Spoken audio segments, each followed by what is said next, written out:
Hello and welcome. Second night in a row. I call it dedication. You can call it whatever you want. We are back. Last night we did Jake Paul, Anthony Joshua. I think we were all quite satisfied with how that ended. And tonight we got Craig Richards, Dan Azeez, where two men that both really need a win for their careers. So that is an interesting fight in the main event in Accra, Ghana. To update you on what's happened, I won't go through all the fights, but the main ones of interest. Leo Atang keeps his first round knockout streak going with another one in his third professional fight. And Nishant Dev picks up another win in the fourth round via stoppage. Good wins. That means currently we are watching Diallo and Segbedzi. Diallo and Segbedzi. We are in round two. There is a minute left in the round. This is quite fun, Paolo, because we're not going to lie. We don't need to. I don't know anything about either of these guys. It's interesting, but this is what this is about: is finding out about the fighters and what Accra has to offer us, really. So yeah, like I said to you, I am.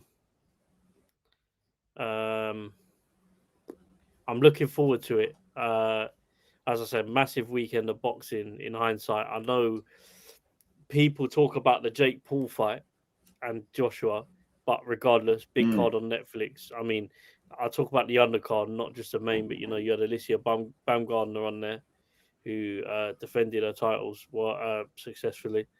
The card from top to bottom. Bit of a weird layout with the Friday night card, Connor, because they had some of the fights midweek as well, which wasn't advertised very well from the undercard. But we've had a whole week of boxing. And obviously, we're in Accra Garden now. Lagos tomorrow. Yep, Lagos tomorrow for Amir Khan Promotions, Lawrence Akoli. Massive weekend of boxing, to be honest with you.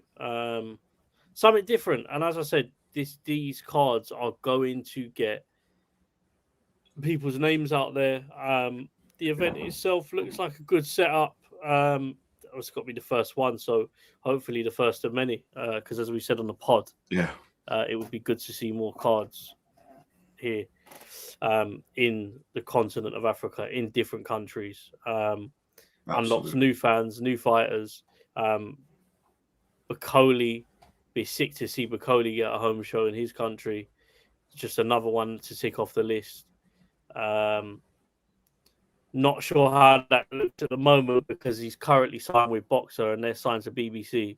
And I don't know how equipped they are to be going abroad like that. And I don't know if they're keeping their shows UK based or not. There's also a Boxer card on tonight. No, Bakoli. Oh, yeah. Bakoli. Oh, got you. Sorry. To be fair, who knows what's going on with him? But I would love to see him fight in Africa. And then speaking of that, you've got Lagos tomorrow, Accra tonight, and you've also got the Boxer card, Callum Simpson, on tonight as well. It is, in Derby. And we should say we've been mentioning on the podcast quite a bit about Boxer losing fighters. They actually signed somebody today. One of Izzy Assif's fighters, Kraus. He goes by Kraus. I think it's Judas is his name, but that might not be right. So hold on. Let's just search. But Boxer actually signing people, which is positive because, like we said, we want Boxer to keep going. That's a good organization. We don't need them going under. They have also just announced literally 2 minutes ago, so this is nice timing, Adam Azim's next fight versus Gustavo Lemos as he continues his charge for a world title Saturday 31st of January on BBC Two. More shows. They've got to cram a lot in next year, to be fair, because they do only have a 1-year deal at the moment. Yeah, they do. And they need to impress on it. And then that's where we can look and see if we're going to get that second contract or if they're going to move to the zone, wherever I don't see Adam Azim staying at Boxer for long if they do continue on the BBC, though. unless the money sort of ends The up money's equaling, not I going to can't see be it as either. good as the zone, though. It's not. Let's be honest. No, it's not. Yeah. So yeah. And you've got guys like Eddie Hearn able to offer you a lot more. Yeah. And they've got the access to the fights as well. It's going to be difficult, but yeah. But it's a good day for boxer. They've got a good event. Simpson Williamson's good fight. They've got some other good fights on there as well. Gradus Kraus is a good signing, 9-0 with 8 knockouts. And they've just announced Dan Azeez, so they've got their next show. So it looks like they're almost trying to do a show every month. So they're going to try and do 12 shows across the year, which is interesting thing about impressive. The Diallo and Segbedzi bout is same shorts, color. Yeah, style, color, everything.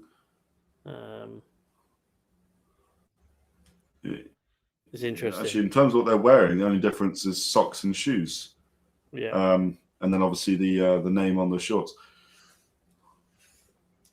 Let's have a little look let's get some information who we're actually watching here. So Ibrahima Diallo, a Belgium fighter out of Belgium. That's not something you see very often. 27 years old, 12-0-2. He's won 2 of his fights by knockout. His best win likely is against Ernesto Espana, 34-5, which he won by unanimous decision back in 2024. Most recently beat Jordan Dujon in York Hall. So actually someone that we do sort of know of, really. Jordan Dujon, you might have heard that name if you are familiar with Top Tier. He fought and lost to Konstantin Ursu, who is one of Top Tier's biggest names. Bit of a beast of a fighter, Ursu, actually, to be fair. In the other corner, Sampson Segbedzi is 10-0 with 7 knockouts, so the harder hitting fighter. He is from Ghana. He is the home fighter here. He has only fought in Ghana. And in his last fight, he won the Ghana Boxing Authority Ghanaian welterweight title.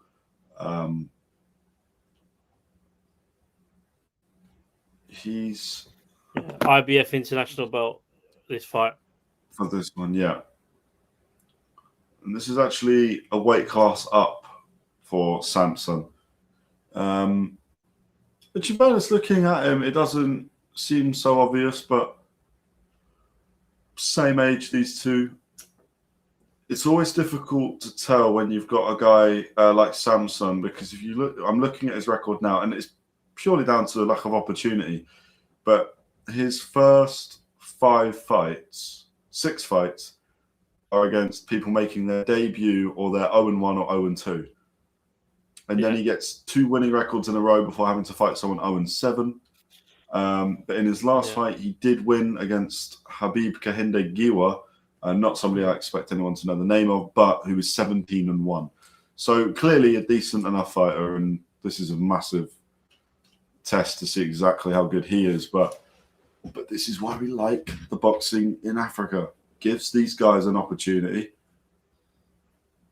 Even just us watching gives some form of platform. It's quite nice. It's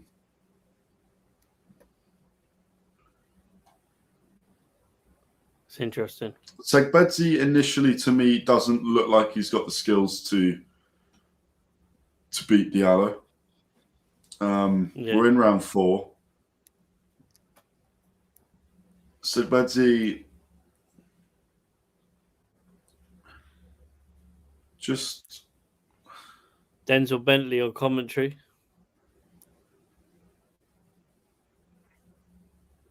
Is he? Yes. Oh. I like Denzel Bentley as well. I remember he used to do the commentary on the old TNT. That was always good. So Segbedzi comes with the power. I mean, I think immediately that looks like it's his only way of winning. His hands drop when he throws a punch. Yeah. So he is susceptible to being knocked out. But Diallo doesn't come into this with any real power based off of his record. So yeah, could be wrong. It looks like there's sofas ringside. Yes, there is. Intrigued to see who'll be sitting in those. Maybe some form of presidency or who knows. Selling sofas. A lot of the seating close to ringside is sofas, which is different. Yeah, I don't mind that. But why not? Have a bit of comfort. Quite like that. It's a good start. This is nice from Diallo. Just very, very sensible boxing. He's clearly the better fighter, but he obviously doesn't want to get himself into a firefight because Segbedzi has that belief and know that he can knock you out. Whether or not he's knocked anyone out of Diallo's ability, he definitely hasn't. He's never fought someone of Diallo's ability. But yeah. So far, so good for Diallo. Round 5 coming up.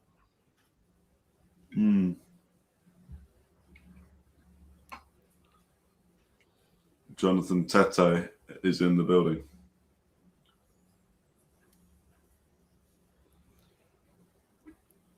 The suggestion is this guy's been selling the majority of the tickets. Interesting. And he is 10-0, 10 knockouts, Jonathan Tetteh, fighting Seth Gyimah. Seth Gyimah, you'll know as potentially Freezy McBones. You might have seen him on Instagram. He's 11-0 with 10 knockouts. So we've got a bit of a firefight there. Seth Gyimah actually made his debut on the Queensbury shows. I think I've actually seen him live. I believe he fought on the Joe Joyce Zheli Zhang undercard. Yeah. He did. God, the brain power. Knowledge is power, man. Knowledge is power. Actually, do you know why I remember that? The fight was rubbish. Not trying to be rude, but it was. And he fought Daryl Sharp. That I am reading from Box Tech. I'm not going to lie to you guys. Because Daryl Sharp had over 100 losses. I remember the bloke next to me being extremely... He just hated it. He was really angry. And I just remember him listening to him, and he just had no idea what a journeyman was.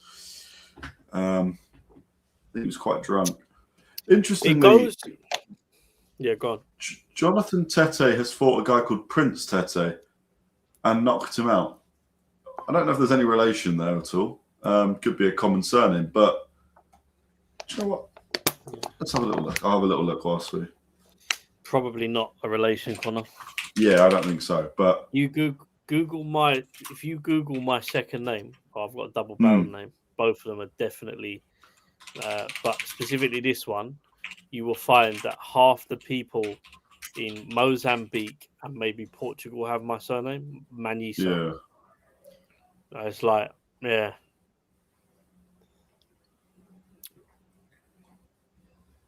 I can't imagine it being family they'd fight each other though. No, it's just a very popular surname. Harley Ben pulled out of this card. Was it this card? It was the card tomorrow, wasn't it? No, it's the card tomorrow. That was the visa issue. No visa, which is mad. Might be the only time I've ever heard a fighter not fight because of a visa. I thought my visa was sorted out. If I'm not mistaken, your visa is meant to be patterned by you when you're applying for a visa. And just because you're a professional boxer, I don't think that changes. So, bit of poor preparation there. Massive opportunities missed out to be on a big card, considering that 4 weeks ago he was on an unlicensed boxing show having a warm-up. Yeah. So, yeah, bit weird that one. But, yeah. Round 5. More of the same. Diallo not willing to engage too much. Kind of playing with Segbedzi here. Yeah. He's made it look quite easy. Doesn't want to get careless, but it's kind of hard. Like, what else is he going to do? Segbedzi wearing the Canadian flag. I wonder if he trains out of Canada.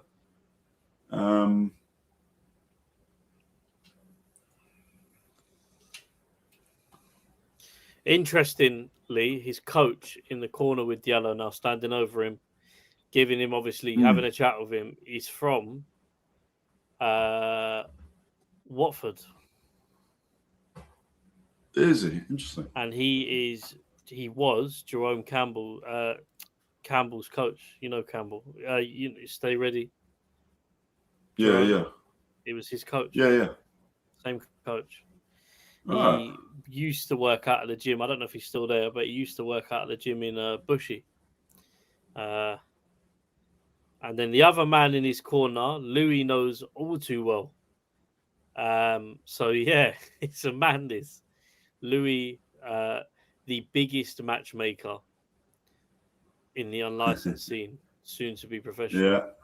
Also, a very talented amateur boxing coach, and I think it's a matter of time before he starts working with all the pros. But yeah, interesting corners from the UK. That's interesting. Just looking at Diallo and his sort of resume, he's fought really all over. He resides out of Miami. He's fought in Belgium multiple times, which makes sense. He is from Belgium.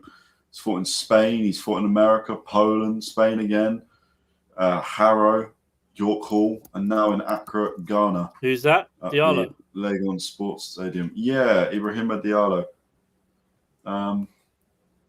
Interesting career.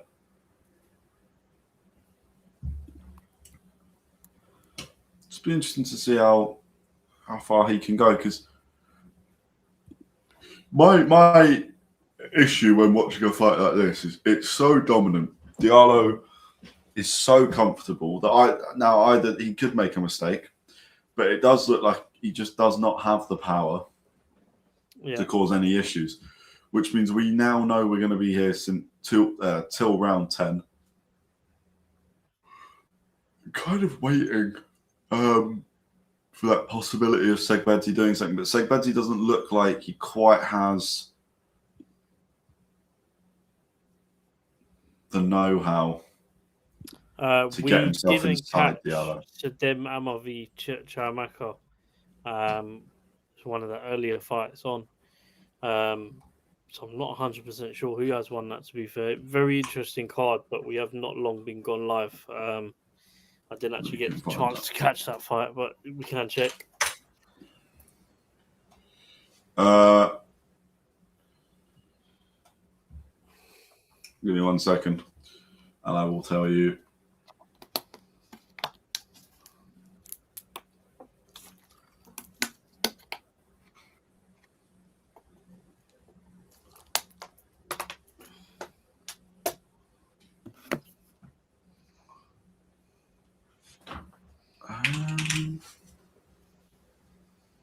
Here we go. Right. Fortunately, BoxRec is not updating.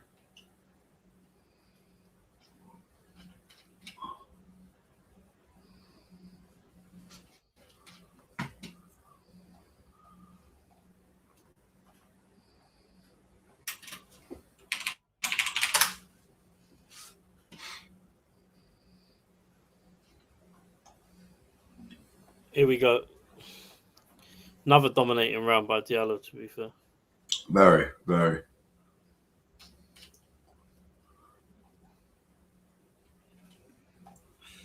It was on the prelims, the Sedem versus Chiamaka fight. So we can find that. It's nice and easy. He's kind of, as I said about Diallo, he's kind of been everywhere because, he's fought in Belgium. He's fought in Spain. Yeah, I'm just looking at it now. It's fought in Belgium, fought in Spain, fought in York Hall, and fought in Harrow, which is where I'm from. So yeah. Yeah, he's been about, but clearly a talented fighter. The two draws, unless you see those draws, we're never able to tell you if that was a close fight, if he got robbed, if he was lucky. So that's a bit more. Chuck a link into the comments Connor. Are we still doing that? Yeah, we can do that. Anyone that, and then just put a little note in just to say for anyone that wants to join in the convo. Yeah, right. Let's watch along with do us. that. We'll get a little poll going for Craig Richards or Dan Azeez. Who wins? Diallo, clearly the more skilled fighter. Segbedzi struggling. I think not technically great, not technically as good as Diallo. It's got to be down on the scorecards. But again, it's minutes and rounds and experience that people are learning from this now. So, Arjun, how you doing? How are you, sir? We don't put this in every week because we've actually doing so many things. I think sometimes we forget. But join the chat if you want to get involved with the live watch along with us. Click the link that we've posted in, and Connor will let you into the lobby. That's if you want to join in. Into the lobby. Andrew Tate.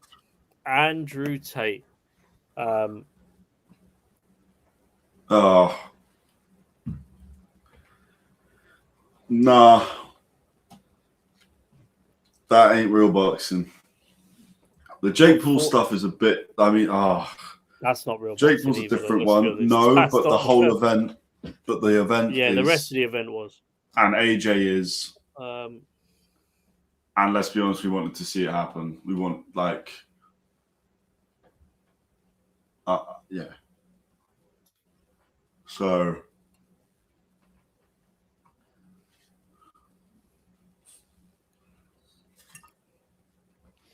Misfits card is poor. Misfits is just. I mean, you know my opinion on Misfits, innit? So. I do. I haven't even had a look at the old Misfits card. But I am intrigued a bit by this Andrew Tate fight. I'll be honest with you. Not that I would sit there and watch the whole thing. I'll probably watch the highlights, but I am intrigued by it because Andrew Tate has been in the news for a long time, and one thing that's always stayed consistent with him was he was an ex-kickboxing champion. So Vidal Riley is signed for Misfits Pro. Misfits is not, it's different. I think we've done a reel about this. We did. Misfits Pro is, so you've got the Sauerland brothers who used to have their promotion on Channel 5. Yeah. With professional boxers on it, such as Lyndon Arthur, a couple of other guys that used to fight on their show. It looks like they've changed the name or they've merged it with Misfits Pro. So Misfits Pro would be a platform that only if you are professionally boxing, not influencer boxing, I call it, but professionally boxing, competing, you're in the rankings, can you sign for this promotion?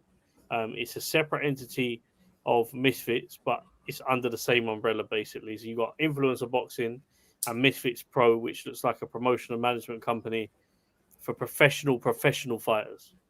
Yeah. Vidal Riley is signed for them. I'm hoping it's like that anyway, but yeah. It will be. It's not. Vidal Riley is not going and fighting Andrew Tate. Although I enjoy watching that. Because fuck Andrew Tate. But that's not the case. Vidal is just going to be the current, their biggest fighter, but they're going to keep signing people in the same way Jake Paul is with MVP. You got KSI at the front of this. It's going to be it's going to be the UK equivalent, I imagine. It will more than likely do quite well. They've got a lot of money they can throw at it. So just watching this knockout by Leo Atang. Annoyingly won't be able to pull it up on stream because we don't need this getting copyright striked before we even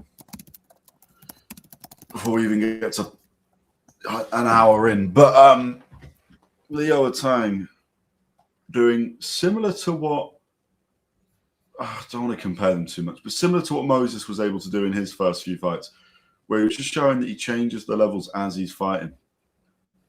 And he headhunts and he gets it done. I mean, he lands some really nice shots before finishing the fight. It's clean. And he beat a 3-0 Babu Youssef, who is by no means a bad fighter.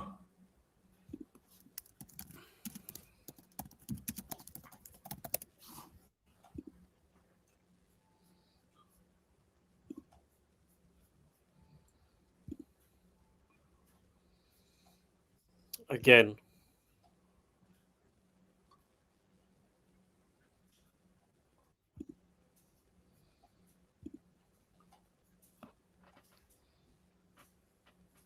Yeah, again, I think this fight's going to end majority sort of points to Diallo.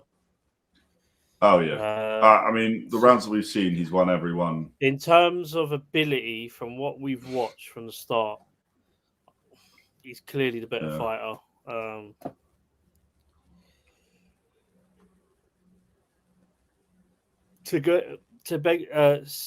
Segbedzi, sorry, nearly butchered the name, keeps missing.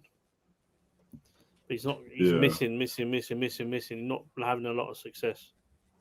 And Diallo throws off a counter a lot. So how many fights have we got to the main card? We've got 3 more. 3 more to the main event. 2 more to the main event, then include the main event. 3 more fights for the night. Yeah. Only hopefully, well, not hopefully, but it's probably going to be a short stream. Unfortunately, there is no point in us doing these streams with the prelims because you guys can just watch it on YouTube, and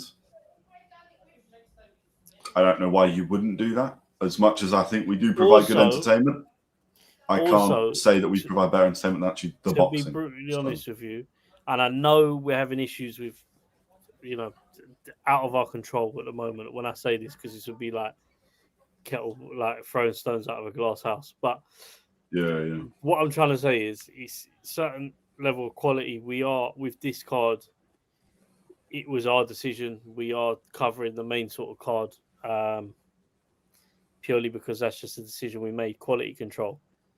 And before you jump down my neck, pause. I'm the only one plan doing that, brother. But all right. Yeah, people.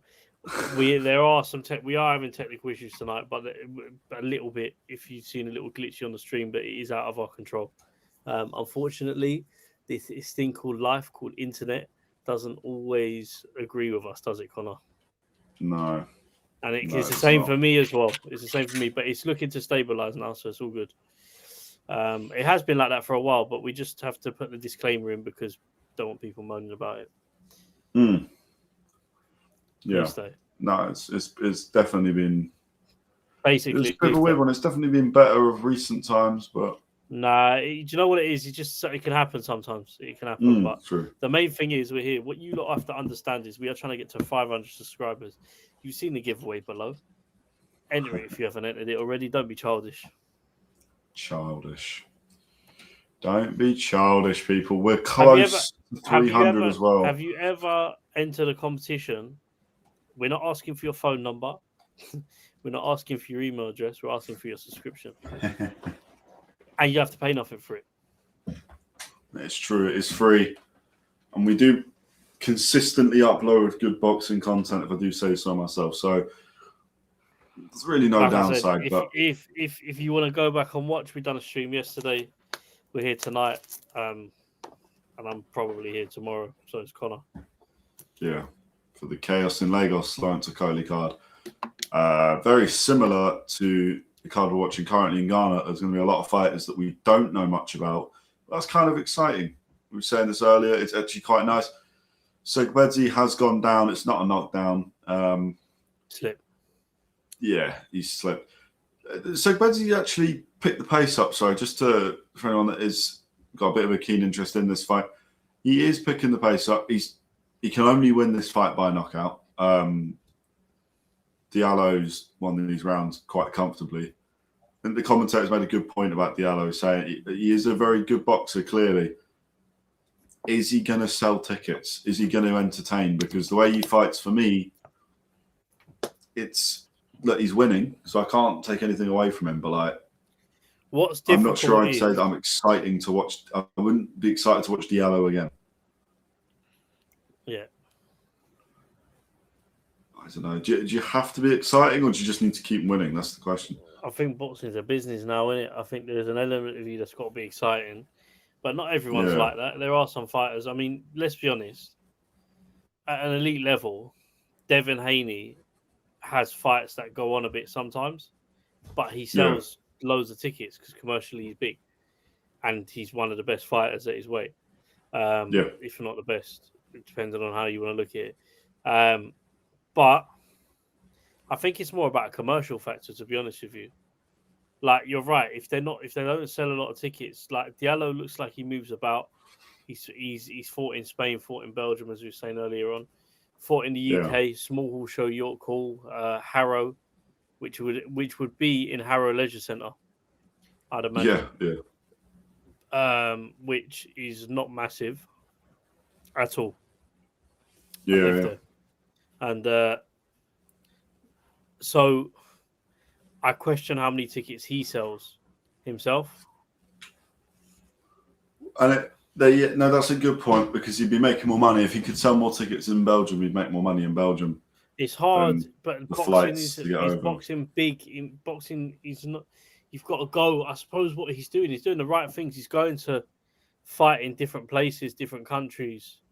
Yeah. It's also important to do that as well, because I think I was watching a podcast about this before, and fighters who tend to stay in their own country, they don't get to fulfill their potential depending on where you are. If you're in somewhere like England, you can build yourself up, or America. But say, for example, a lot of the European countries, you will go to the place with the best fighters. The UK, the US. And Eastern European shows as well. It's a hard place to go to. There was a show. Poland and winning is tough. And Ukraine. Because Ukraine had a boxing show on Friday, Connor, in Kiev. Right, okay. Mental. Amongst the mist of, like, they're in the middle of a war, they had a boxing show, a professional boxing show in Kiev Friday night. Some box rec I was looking at yesterday. I was just mental. Yeah. I mean, that is the city that Russia are actively trying to take. So it's mad. We're in the final round of Diallo Segbedzi. What a place to go to, though. But what a risky fight. That they're all Ukrainian boxers that are boxing on the card. But if you are an outside fighter, what a mad place to go for your fight. I imagine just being a fan. Yeah. Frank Smith sat in the white chair, the armchair, I should say. There's about 5 seats ringside. I guess that's the disadvantage of having your nan's armchair on the side.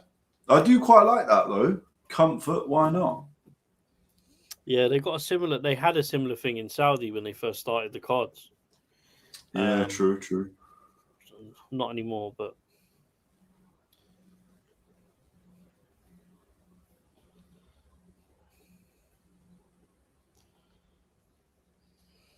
good shot by Segbedzi. We're in round 10. There's 2 minutes left. I can't see a way that Segbedzi wins it, but if he does win it has to be by knockout. Yeah. We've watched, and he could have taken a round since we've been watching from round 3. So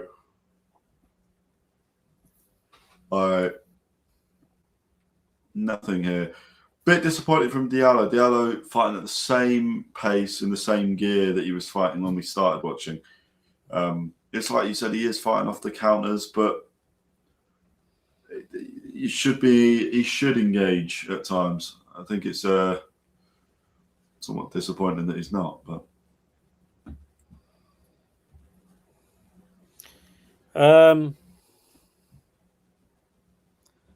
wow, okay. Copperbox Arena in London.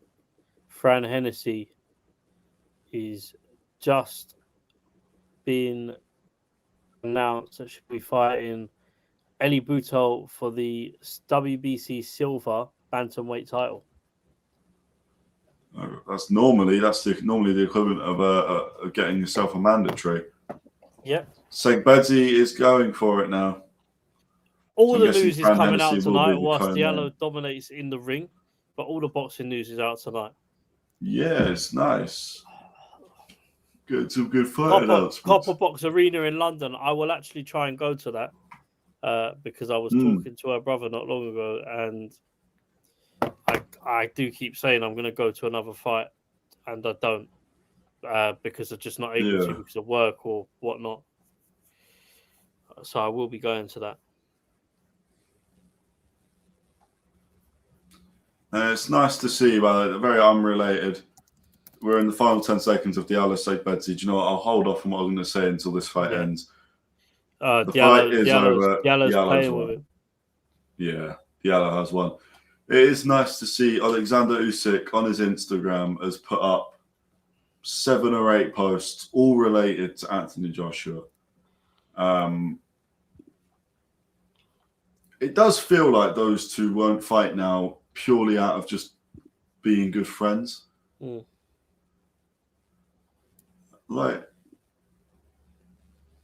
you have a lot of respect for both of them because not every fighter would be happy having a former opponent in their camp and helping somebody out because they wouldn't be bothered.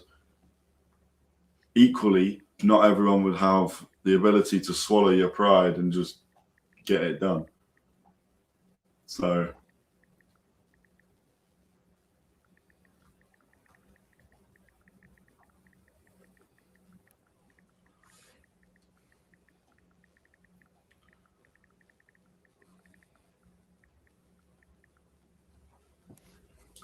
and it looks like, there we go. I believe it is now official. Elif Nur Tahan. Oh, do you know I didn't realise Elif Nur Tahan signed with Eddie Hearn and Matchroom back in April? Elif Nur, yeah. Talent like that, Connor. Come on, man. Yeah, but I thought it was only Eddie Hearn doesn't lose, mate. This is what I got to start learning. Is this outside or inside? I have a feeling it's outside. Let's have a look. Accra, Ghana, Legon Sports Centre. It's outside. Yeah. This is basically an athletics pitch, athletics field. Sick. So there's one main stand sort of on the side. That's where, if you've seen on Instagram, Matchroom posted a load of locals who managed to get themselves tickets with the Ghanaian flag. It's quite a nice video that they've posted. Very, very cool. But yeah, Legon Sports Stadium is really quite basic. So this is almost, it's a stadium fight, but I would imagine people should have a quick search of this just to see exactly what's being fought inside, because it is quite interesting to see. Yeah. Just to let you know, we've had the poll up for 20 minutes now of who's going to win, Craig Richards or Dan Azeez. Currently, 100% for Craig Richards. 100%. I'm interested. I'm surprised by that 100%. But hey, here we go. They're waiting for the scorecards. Diallo in a sailor's outfit. Fair play. I guess that's.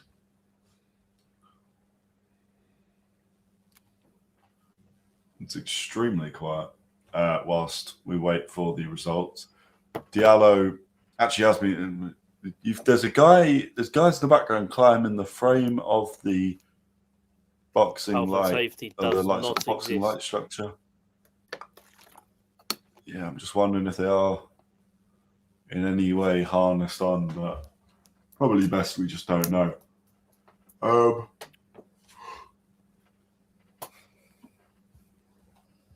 There we go. 99 to 90. 98-91 for the other two. All three are by unanimous decision.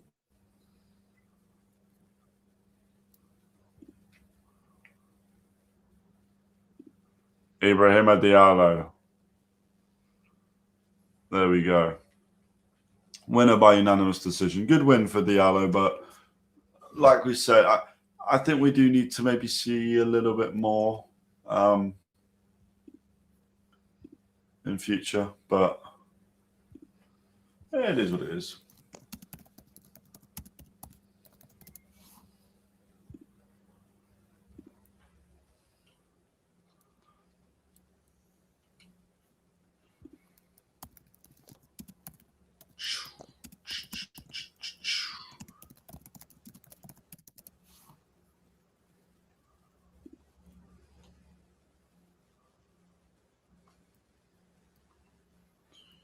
Bum, bum, bum, bum. Nick Ball is back. Figueroa, great fight. Nick Ball's only in them, but he is in a great fight. Later on, we got Packers versus Bears in the NFL. Fuck it, yeah, we'll watch that. Do not. I'm joking. Well, we can, but not on stream. I'm not watching it. I'm going to sleep. I woke up at 10 a.m. today, Paolo, and I did not go back to sleep after. I went to sleep at 11, woke up at 5. Oh, I woke up at 4 to do the stream, obviously. Then didn't go back to sleep. So we're both on about 4 hours. Yeah. See what we're doing for you people. No, I'm joking. Subscribe, get us to 300. Yeah. Who won between Jesse Brandon and Jerry Lartey? Let me have a look. These are prelim fights, isn't it? It is the prelim fights. I will be honest with you, it's actually become a bit of a pain to find these. Not as in I don't mind having a look for you, as in it wasn't on YouTube, and it's not on DAZN. So if I can find it, I'll find it. But Daniel Dubois, coach. I am what I am. David Diamante's microphone is not working. Jerry Lartey's photo is Chuck Norris. This is stinky, isn't it? Unfortunately, yeah, Hey, this is bad when this happens. You know the pressure you're under to get it fixed. You're sweating. Yeah. I tell you what, though, they're just doing a sort of aerial shot of the event. I'll go back to looking at Lartey and Brandon and saying it's a lovely event. Looks really cool. They got the flag on the ground. They got the flag for the walkout. The fighters' posters are up on the sides. A lot of effort's gone into this card, and as it should, obviously. But well, let's just when I searched up the sports stadium earlier, like 5 minutes ago, I wasn't expecting to look quite as good. They've done a really good job. I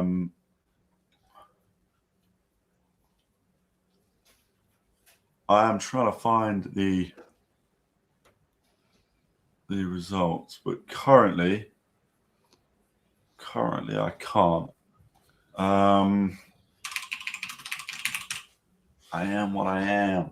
The underdogs. Yeah, I think we're in the know as much as you, Chris, because they haven't really broadcasted the results of the prelims, which went on DAZN or Unfortunately updated, not. which is annoying.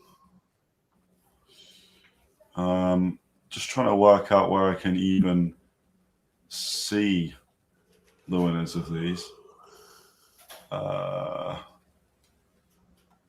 Actually, he was matched by 258, Jesse Brandon. So potentially 258 will have 258. We've got AJ.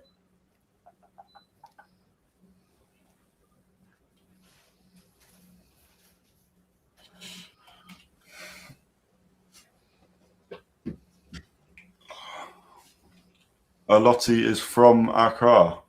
I've been calling it Accra. Apologies. Here we go. Jesse Brandon, 35 weeks ago. Welcome to the team, and then he had his first fight tonight.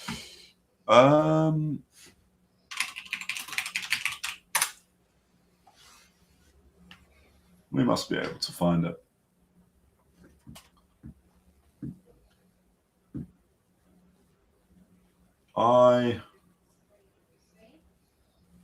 I will find this. It's going to annoy me. I want to know who's won these prelims. BoxRec's not updated. BoxRec's not even updated for Leo Tang or Nishant Dev or Diallo yet either. Let's just quickly change the text because we are now watching Allotey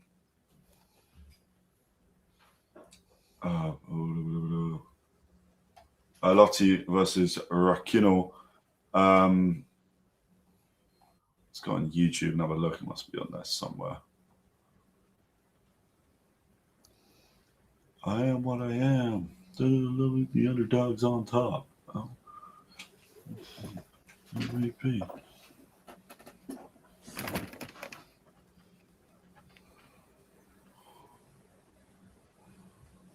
Right.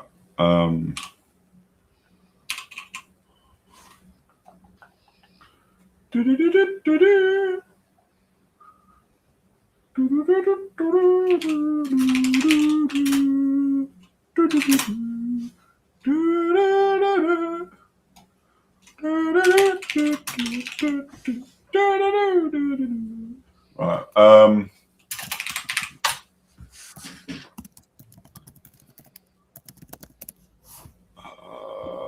Upload date last hour.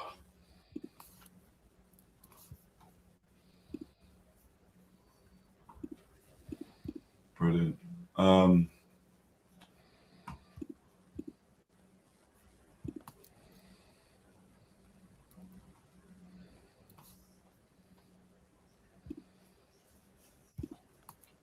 on.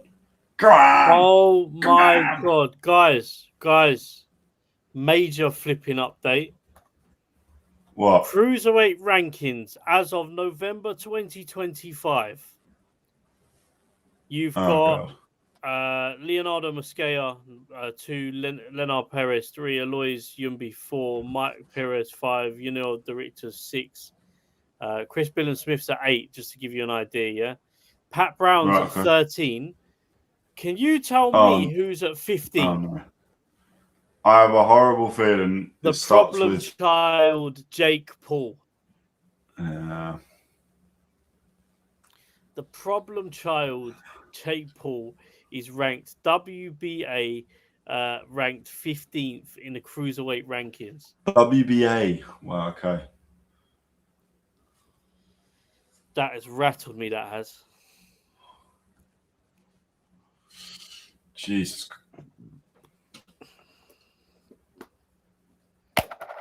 I love boxing. I love boxing, but it's a joke sometimes. Do you know what? Yeah. With all these ridiculous rankings, I'm all here for Boxer to do well because they seem to be like the show that is not like UK based. Is probably we're going to see fighters on there from the UK. They're going to be like the UK show. I don't know why that even links, but you know what I mean, innit? I want them to do well now. I always wanted them to do well, but like especially now because they just don't get. To be fair to them, they don't get involved with the circus. Which you have to respect Ben for that because there's many times he could have done it. True.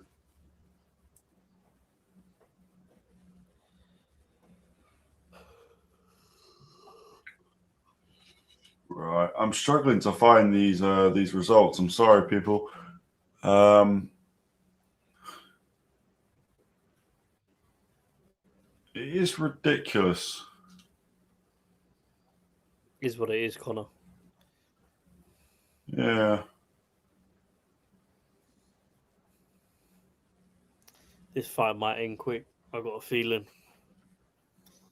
You got a feeling? I'll tell you what, let's have a quick look just at who's fighting here. So Theophilus Allotey is... Why is my design just... My DAZN just crashed. No. And I've got a Robin Hood advert. Is 12-0 with 10 knockouts. 23 years old. Let's have a little look at his record, see if it's padded or if this is legit. Trash or pass.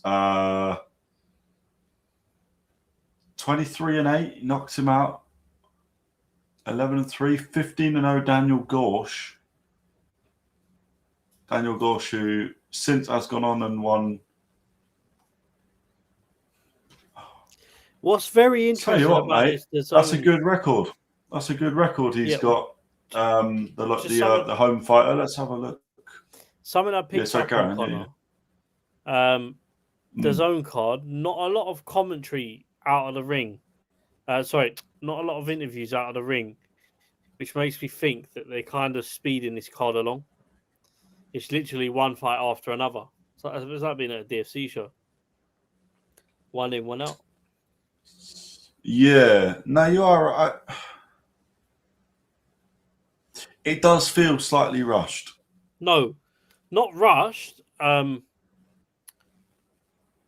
Because not rushed, but it's just weird because I'm used to seeing the ring commentary, the ring interviews from the side. Yeah, and all that sort of thing. But they're not doing that.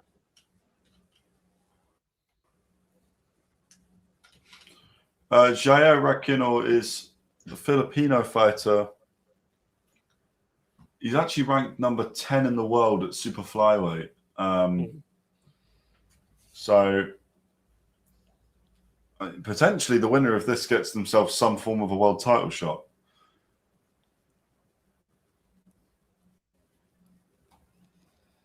Oh, this is for the WBO title.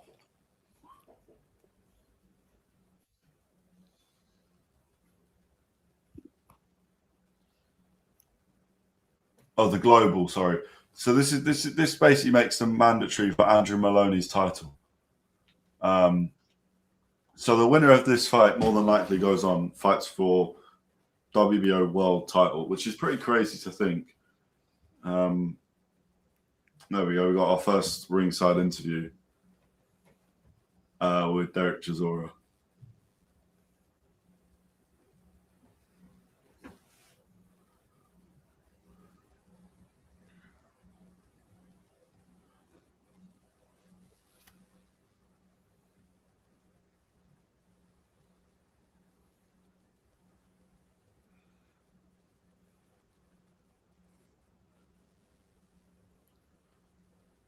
Very good point Chisora makes there. Yeah, definitely. It's a first show in 20 years. Look, visually, watching this card so far, it's not been the best run.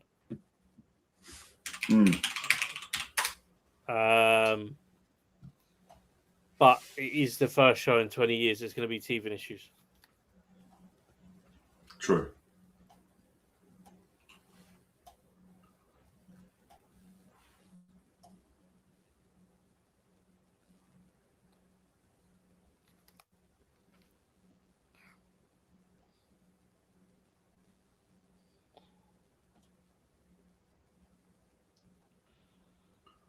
Really difficult to see at the moment about these undercard fights. I'm sorry.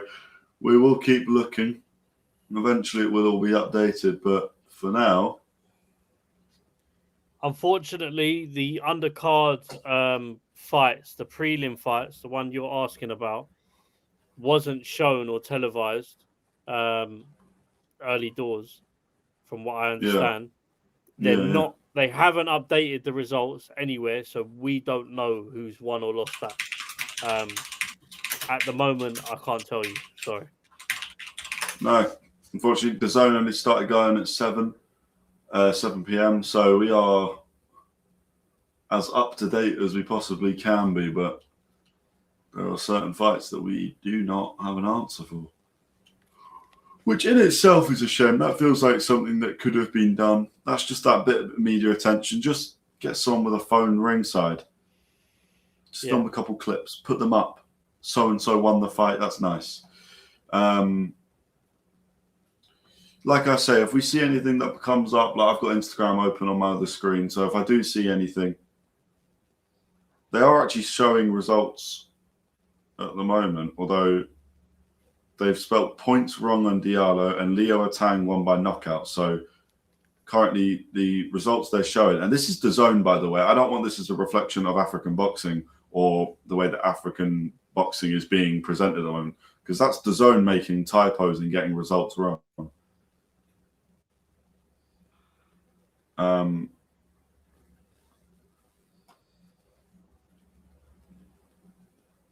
Okay, Sedem Ama won.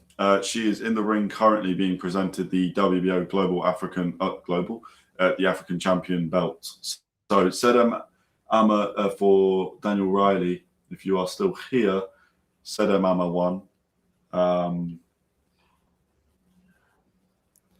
Very strange, but maybe they'll show it in a second. Okay, so here we go. Mate, this is really this is shit. I'm just going to pause it here. You obviously don't have to pause yours. I'll go back to live in a second, right? So Craig Richards, Dan Azeez, light heavyweight contest, fine. Freezy McBones, Jonathan Tetteh, WBO Global Super Flyweight title. That's wrong. That's not correct. That they are not super flyweights and not WBO. They're not fighting for WBO Global. Theo Allotey versus Jayr Raquinel, WBA Africa light heavyweight title. That's wrong. So they've mixed up those two. Leo Atang win on points. That's wrong. He won by knockout in the first round. Ibrahima Diallo win via points, but they've spelled points wrong. They've gone TPS, not PTS. And then Nishant Dev won by points, but he won by knockout. That's just like, that annoys me because that's the zone's responsibility. And naturally, casual fans and a lot of people will watch this and just go, oh, well. And there'll be the naive element and stupidity that goes, oh, well, you put a card in Africa and the quality's gone down. And like we just heard Derek Chisora say about the fact, don't judge it on hiccups. But this isn't even their fault. This isn't even Africa's or Accra, Ghana, or whoever's organised the event and set all of the everything up. This isn't even their fault. This is the zone making stupid errors. How the fuck are you making spelling mistakes?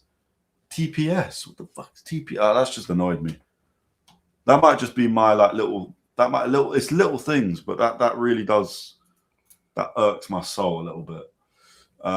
Hopefully they show the other results, but I don't think they're going to. Anyway, we're about to get into Allotey versus Jayr Raquinel.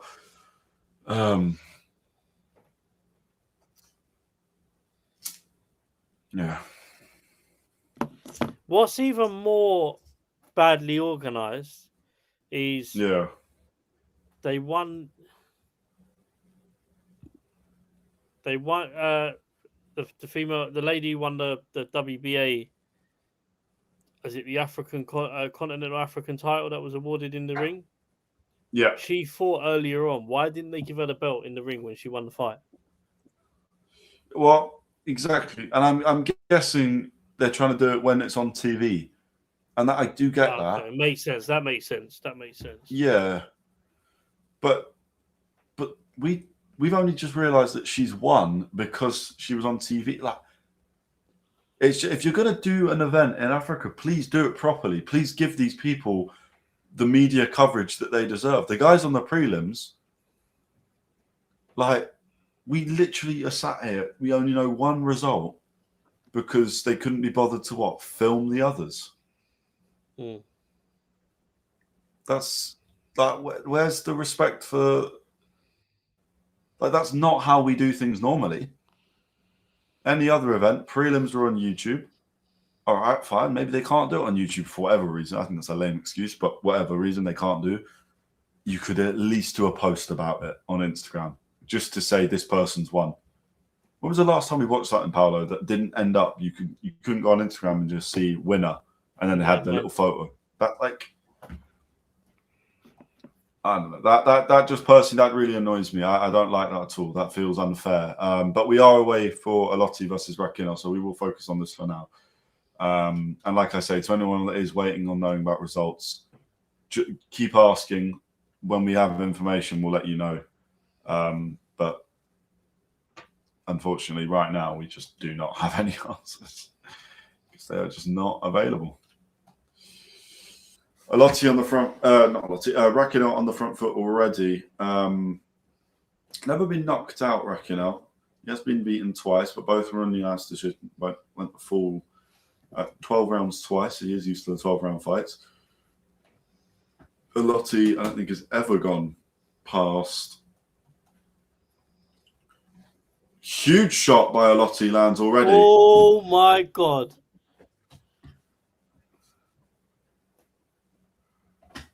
Allotey is 10 KOs in 12 fights. You can see why already. He has done 12 rounds before. He did it against Daniel Gorsh, probably his best win. He was 15-0 at the time. And that's for the WBO African Bantamweight title.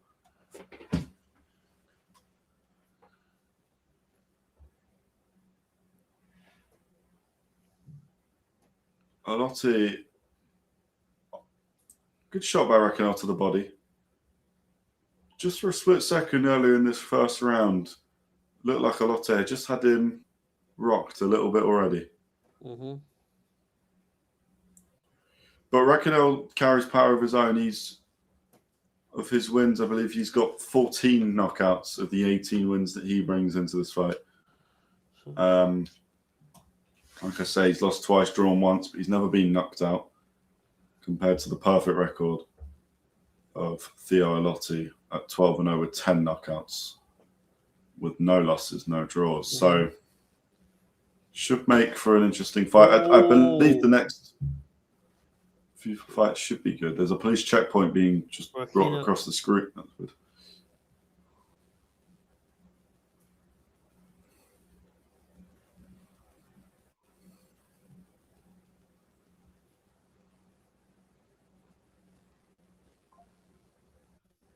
Central.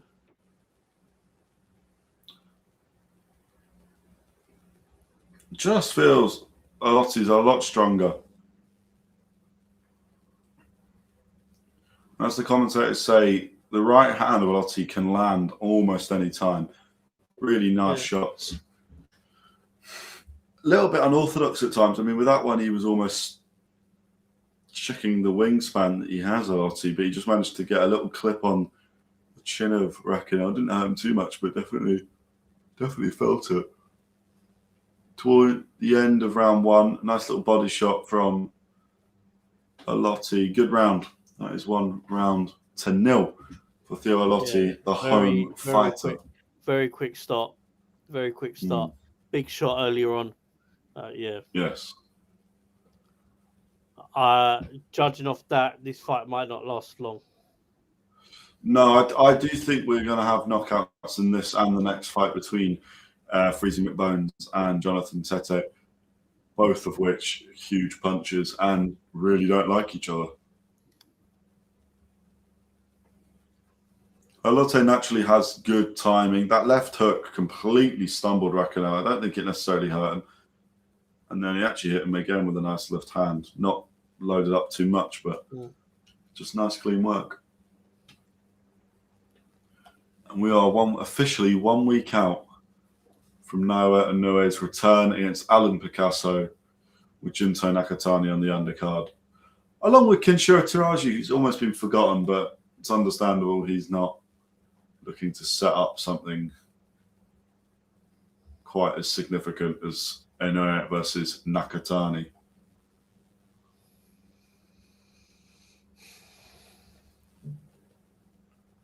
Mad.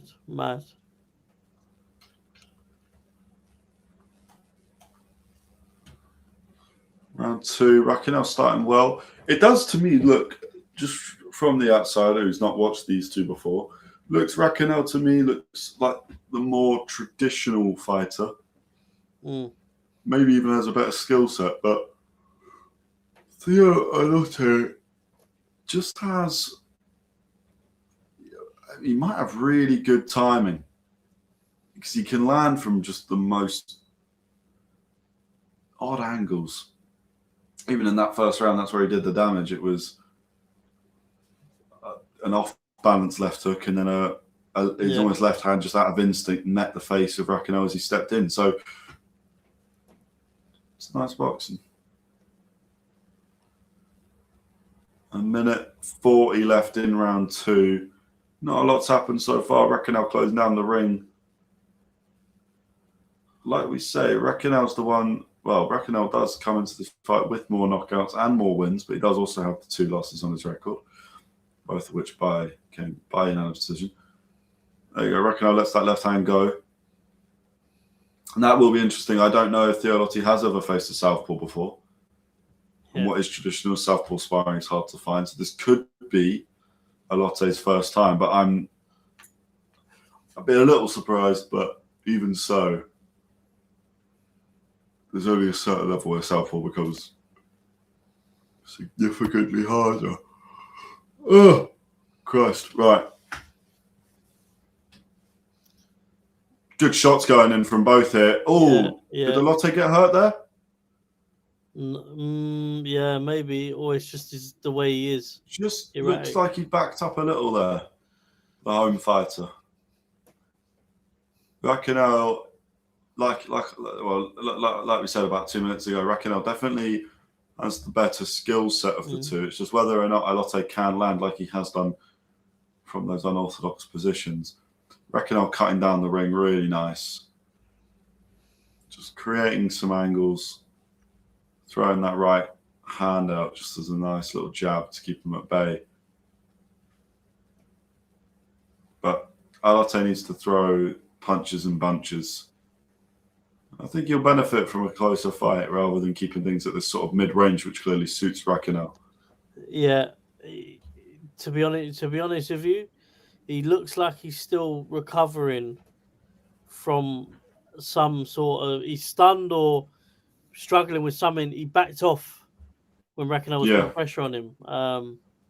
Bit weird. And I did see his leg wobble as well, so I don't know how much he was affected by that punch. Yeah, definitely interesting. We'll have to see. We'll have to see what kind of happens with that. Right, I'm going to go very quickly get myself a drink. Yes, sir. I will be back before... Even look here.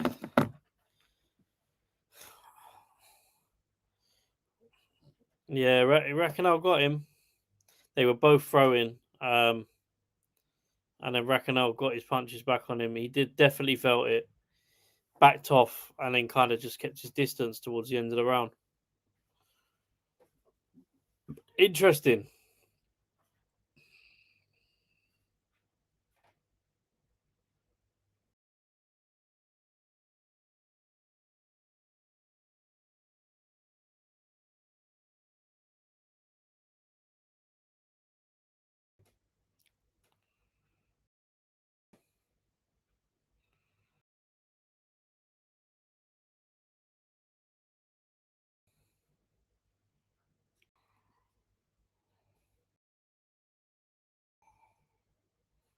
So commentary is down.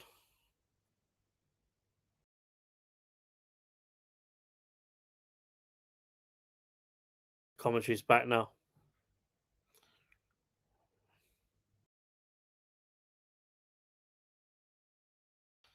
Not a great night for Matchroom and DAZN. Nothing, no stain on where the fight is.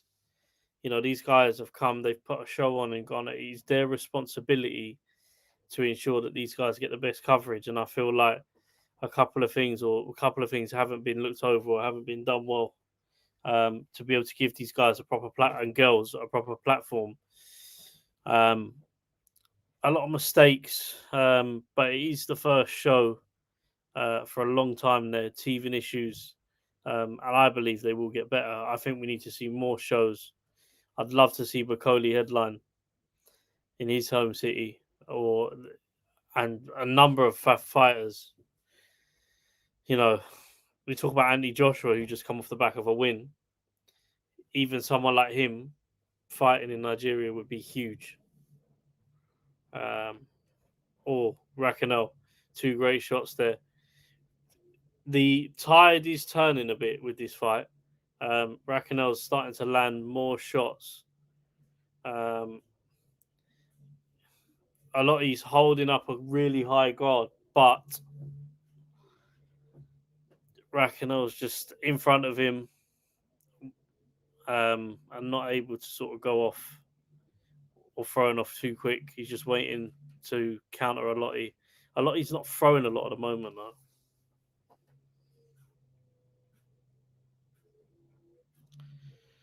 The tide is changing of this fight. That is for sure.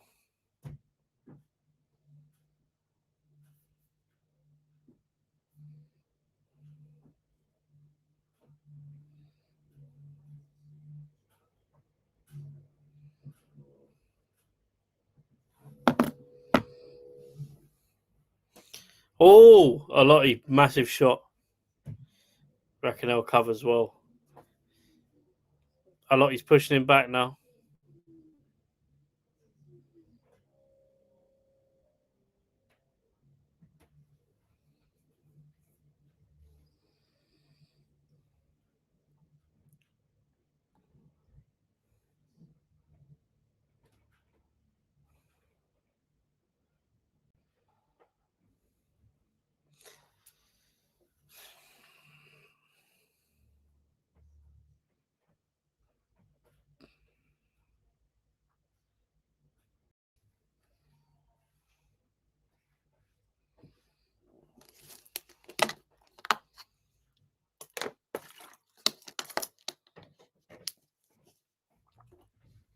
Chaos in the ring tomorrow in Nigeria.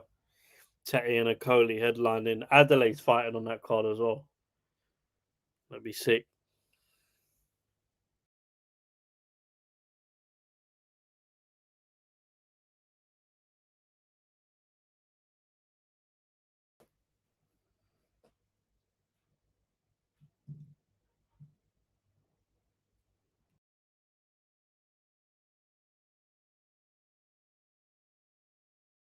Round 4.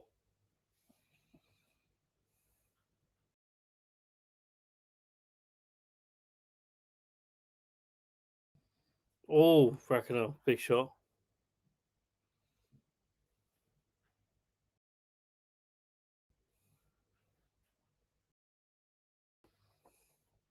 Allotey's throwing some big shots, body to the head. And he's slipped. He slipped.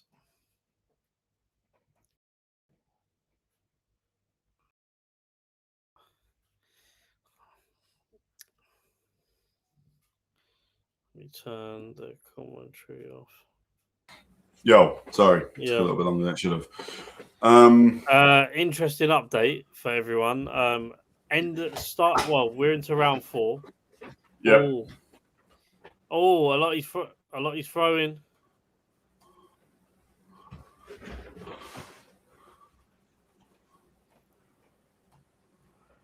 The start of round 4 was announced, and he just said round. You just what? Just said round. Didn't say what round it was. He just said seconds out, round, and then go. I have a real issue with this now. They it's just, I think, disrespectful to do a show without any. That annoys me. It just annoys me. Proper organization. I know what you mean. Like everything from when they put the fight results up to the fact that they're not interviewing people ringside. Like, I am sure there are celebrities, like Ghanaian celebrities or African celebrities that are ringside right now. It doesn't fucking matter that Dave from Doncaster doesn't know who they are. Televise them. This event is it's for Ghanaians and for people of people from Africa. This is an African event. You know, obviously it's got British ties with Craig Richards and Dan Azeez, and you got Leo Tang. There'll be an Indian audience watching Nishant there, and maybe a Belgian audience watching Ibrahima Diallo. Some Brits will know Freezy McBones because he obviously spent a lot of time in Britain. Maybe I think he still lives here, but I'm not quite sure. Mm-hmm. So of course it's going to be mixed, as every event is. But like, just treat it like every event, you know? Yeah. It just annoys me. I mean, the prelim stuff has actually really done my head in because I like to know who's won fights, like everyone does. One sec, I'll be right back, Connor. Yeah, that's all right. But yeah, we need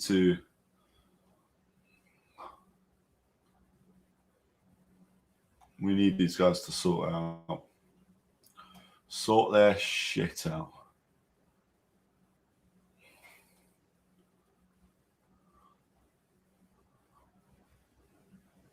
Meanwhile, in the votes, we're still 100% think Craig Richards will beat Dan Azeez.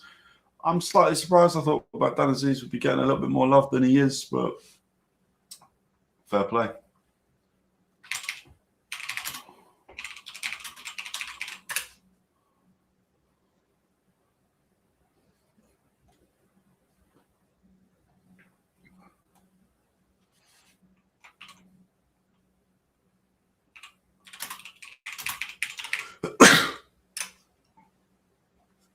Oh, sorry. Pardon me, people. Right. We are heading into round 5. Theo Allotey boxing well. Decent little fight, this. Decent little fight. Like I say, I think the fight I'm actually most excited for, the main event is interesting, but the fight I'm most excited for is actually the co-main event, the next fight between Seth Gyimah and... So I'm just watching... Allotey's movement seems to have improved.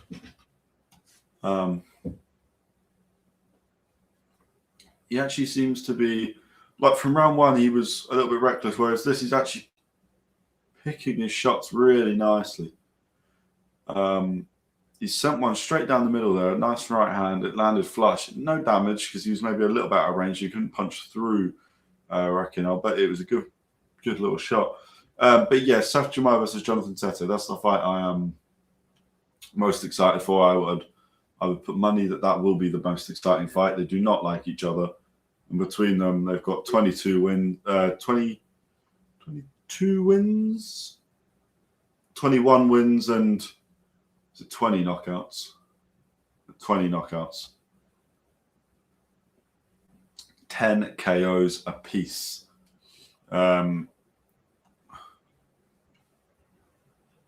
Which, it's impressive. Seth Gyimah never gone past 4 rounds. Jonathan Tetteh only gone past 2 rounds once, and then that one he actually got held to 7. But that was when he fought Ernest Akushi for the Ghana Boxing Authority Ghanaian light heavyweight title. Ernest Akushi was 6-0 at the time. Since gone on to lose to Jonathan Tetteh to make him 6-1, and then lost again to Jacob Dixon, I should say, not Dickinson, my bad, where he lost again by knockout. So it'll be interesting to see what Jonathan Tetteh is actually made of. Like we say, he's bringing like DAZN say, rather, he's bringing a huge audience. They reckon he's selling hundreds, potentially even thousands. Well, he's bringing hundreds of fans, if not thousands, on his own, which is, that's seriously impressive. Doesn't matter if you're in your home country. A lot of British fighters do not bring anywhere near those kind of numbers. So that's seriously impressive. Allotey fighting really well in this round. For me, this is definitely good stuff.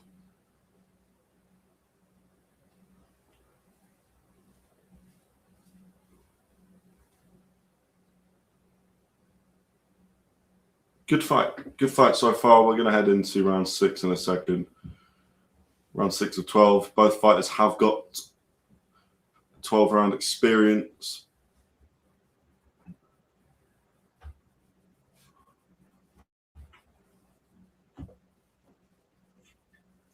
I'd still think Allotey needs to double up some of the punches.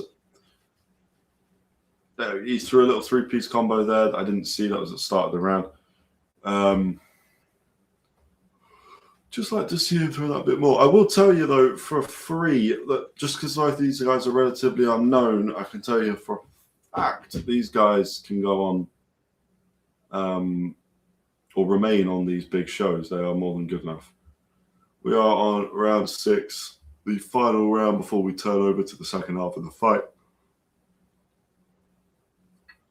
And for me, I've got it pretty even. Obviously, I wasn't here for one of the rounds, so I don't know any of the card fighters. Do you know what? I know a few. Leo Tang and Nishant Dev are the obvious ones. Seth Gyimah was, or Freezing McBones, actually fought or trained out of Finchley ABC for a little while. So he was training alongside Anthony Joshua, not for very long, but he has sparred AJ. He fought on the Joe Joyce Yeli Zhang undercard. I was lucky enough to have been there, where he fought Daryl Sharp, who had like 104 losses or something at the time. Seth Gyimah then after that fight decided he would fight. I don't know if he decided or if he didn't get a promotional deal, but he decided to go back to Ghana, where he would take his boxing. So he fought the next 9 fights of his career in Ghana. I don't know for sure. I think a few of them were in Accra, Ghana. He's a good fighter. Jonathan Tetteh brings a good record as well. I don't know most of these guys either, though. That's. I'm quite enjoying that, though. That is why I'm disappointed by the way they've done this show. Gotta be honest. I feel like they could have done this a lot better. Mate, and look, when you come off the production value that Netflix had last night and you go to this, it's just a different ballgame. We will be live again tomorrow night for a very similar event from a very different promoter in Amir Khan Promotions for Chaos in Lagos, headlined by Lawrence Okoli, also featuring the likes of Tony Yoka and what would have been Harley Ben before Harley Ben's visa didn't get sorted, which is just a bit weird, but whatever. We'll see what the production on that's like, because then maybe we'll have to blame Matchroom over anyone else. But it's good stuff from Allotey at the start. Well, I say the start, there's only 30 seconds left of round 6. Again, he's boxing well. He just boxed behind that jab. He's got these real wild hooks. There you go. Started landing some heavier shots there.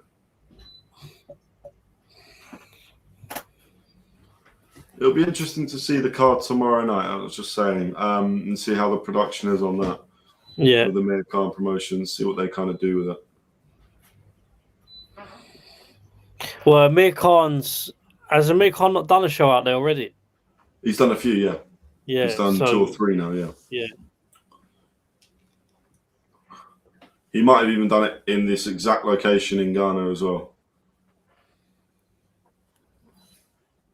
So that does help. His production value. And it is like Chisora said, you got to give them a little bit of time. They'll do more and more events here, hopefully. And then we can really see just how good they can be. But it's just disappointing so far, the quality of production. The actual fights themselves have been good. The fighters have been good quality, but yeah.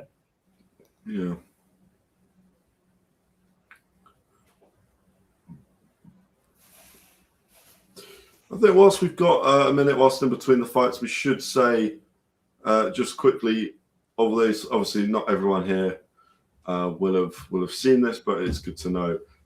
In the last few days, we've had some pretty mental numbers on TikTok, especially, but also YouTube, and we should say a bit of a thank you whilst we can, because 244,000 views. I think near 13,000 likes on a video. I mean, that's the kind of stuff we try and dream of, so that's incredible. And then on YouTube as well, things are going very well. We have a goal that we wanted to hit 300 by January 1st. Well, end of the year, really, but January 1st, midnight, whatever. And we're at 2,900 It's just a little check. 295. 295. 295. 295. So we are 5 away. Like we are dead on track. So it's just a big thank you. Obviously, we've got the giveaway. That's a way of thanking you as well. That takes us to 500. But 300, we're just closing in on these gaps and these goals. So thank you. We are now in round 7 of the Allotey versus Jayr Raquinel. I like how Allotey's fighting. Yeah. Yeah. He's settling into it now. A couple of wobbly rounds earlier on, but he seems to be settling into it and dominating now.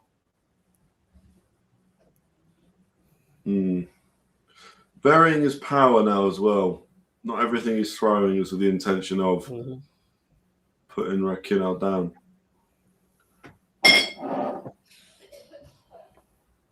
Be interesting to see if there is a finish in this fight.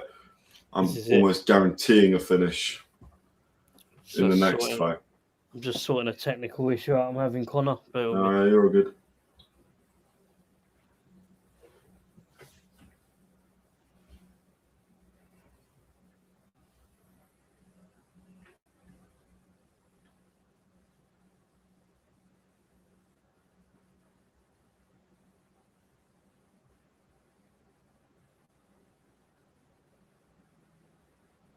Oh, nice. Allotey just moved in there.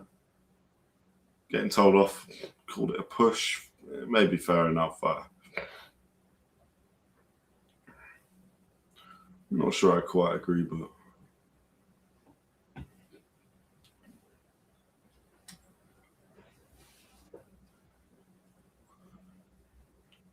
Allotey fighting really well here. Could drop him. Only 10 seconds left in the round, so not a lot of time to do it. But if you can do it, you get himself a little 10-8 round, make up for one of the wobblier ones at the start. Raquinel firing back just to make sure. I think he knows there's not too much time left in the round. And Raquinel has actually pushed him back to the ropes, and the round is going to be done now. Good round from Allotey. Didn't quite get him down, but he did hurt him. Good fighting. You can see the stands around the stadium. Maybe that photo I've just had a look at is not doing it quite justice, because that actually makes it... The fact the stands look quite so many. Oh, I see the stands go the whole way around. So what's the capacity then? How many people will be able to actually enjoy this event? 11 to 12. That's a good size. That's a great size for an event. In my head, it was not touching that.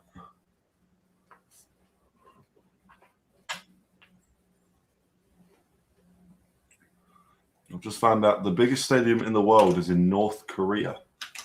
Rangrado Mayday Stadium. Sorry, it's around 150,000 capacity.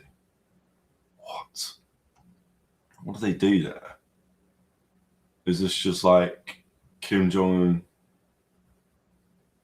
just chills out or something in the center and everyone has to like praise the man? It's a cool looking stadium, to be fair. Yeah, it's not related. Right, we're in round 8. Allotey landed a nice little counter there just as I was talking about Kim Jong-un. Good stuff.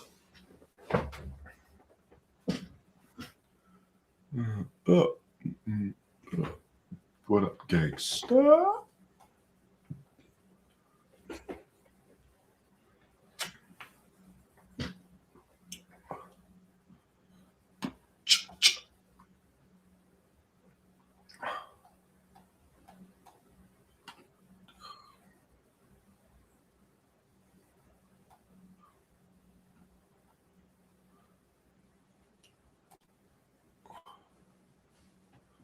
Fighting really well now, Allotey. I mean, Raquinel does land.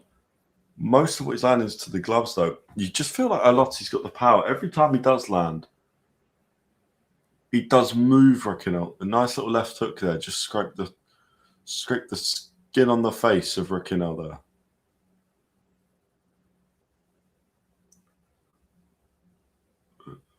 gangster? What up, gangster? Good stuff from Allotey. A minute left in the round. He's just upping it. Doing what he did in round 7, just that little bit earlier. I think Raquinel is struggling with the pace a little.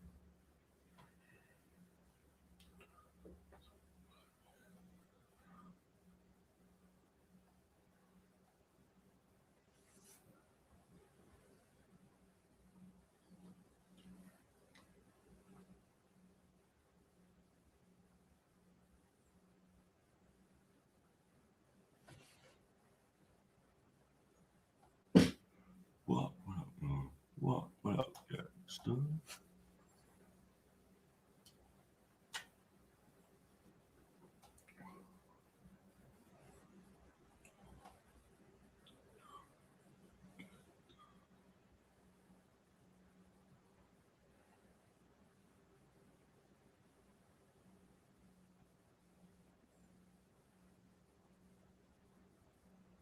Really good stuff so far. Good shots from Allotey at the end.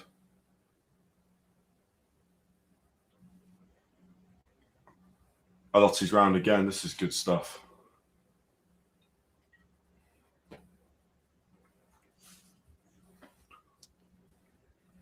Very impressive from Allotey.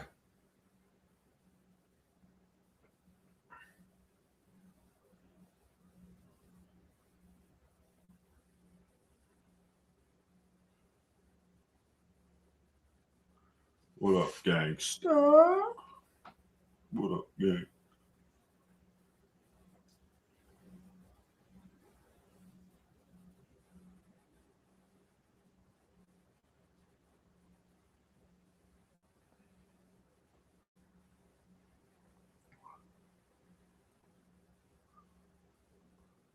What up? What?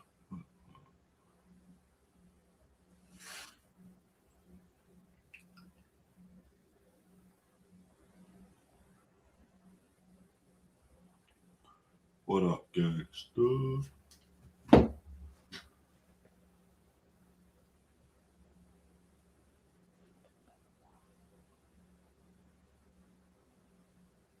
Allotey starting round 9 really strong. Putting his punches together now as well, which he was doing in the other rounds, but now it's just that little bit cleaner. He's got his timing down, and Raquinel still throwing back, to be fair, but just throwing back with a little bit less authority.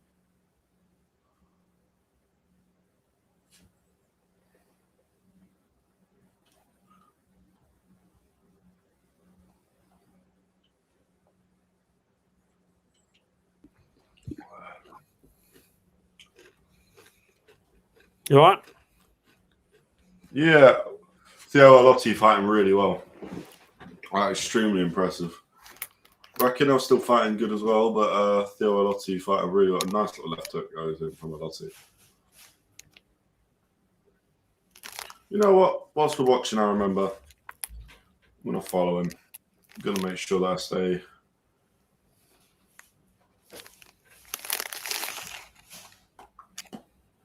What up, gangster?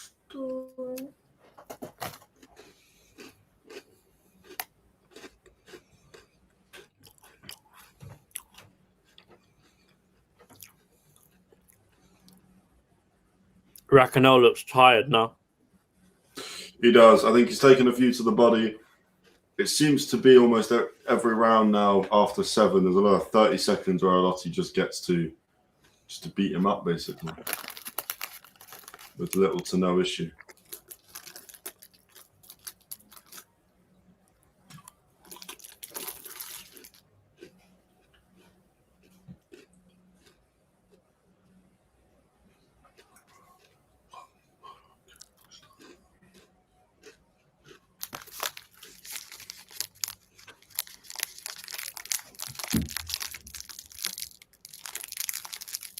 Good stuff by Allotey.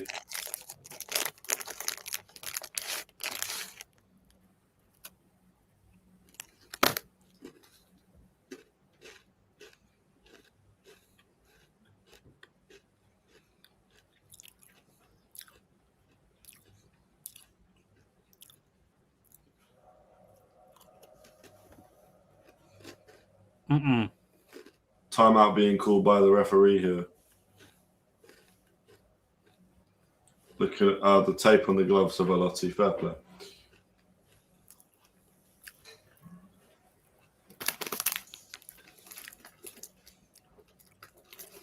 What up, gangster?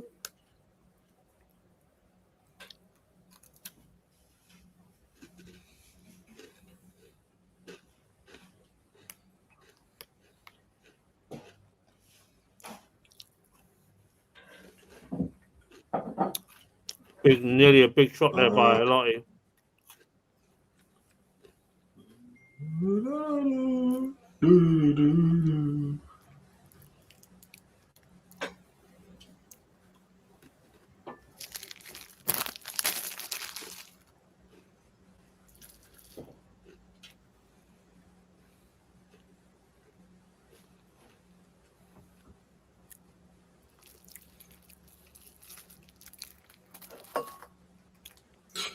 Really nice stuff from Allotey as we head into round 10 of this fight. And it's a good fight. Did you know, Power, mate, this is an 11,000 seater. Mad. They're filling out now as well. Yeah, but it's so wide. Like the edges of the pitch don't have people on. So there are people just sat on the corners that just, you know, they're about 100, 150 meters away. Hopefully they didn't pay too much for their ticket because, Jesus, not worth it. But, well, it is worth it to an extent, obviously, to watch the boxing first time in a long time. But, yeah. Interesting.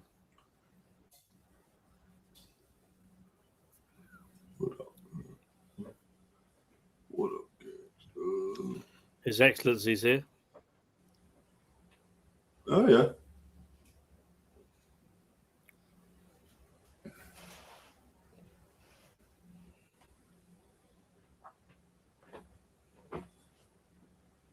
It's a lot of excellencies in boxing. I'll be honest with you. What's mad though is they've stopped the fight midway through. Oh no, they're fighting. They're fighting. Yeah, they've stopped the TV showing of the fight though. They instead of showing the start of round 10, which by the way, DAZN currently does not have a timer for. Mm-hmm.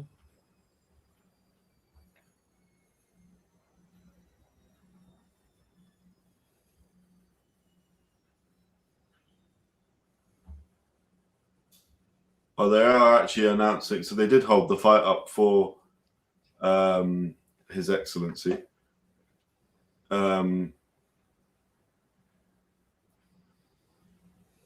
So on this round, what? Round 10, we just don't get a timer. Okay, cool. Bro, at this point, yeah, I'm not even trying to be diplomatic now. I can't believe we stayed up for this because this is shocking.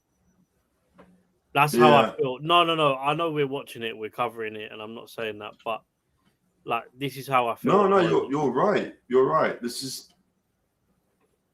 Like, I don't want to go at DAZN too much because I don't know if it's DAZN. I don't know if it's Matchroom. Maybe they got to Ghana and it was just like, oh shit, there's more issues to deal with than we thought. It's the first show they've done, so I'm not going to be too critical, but. For a lot of these fighters, this is their first chance. And there's a few basic things that they should do it's not fair that they've not done. Like just putting an Instagram post to say somebody's won. Because as our stream has proven, people do care. Like, yeah, I don't know, man. I'm not massively impressed by the production, but the actual fights themselves have been good. Theo Allotey doing well in round 10 again. Can't tell you how long there's left in the round because DAZN were on His Excellency and therefore never started a timer. But we are in round 10. I imagine we're towards the end of round 10, but there's no clacker so far, so we'll have to wait. What a gangster. Frank Smith's got to have a difficult night. Yeah, it's a tough one. Like I say, I'm not blaming anyone individually. It's not. Frank Smith and Eddie Hearn work very differently in the sense of, Frank Smith is the representing promoter for this event in terms of because Eddie's not there. But he also manages the operation on the night, something mad. He does both, and I don't think Eddie Hearn does both.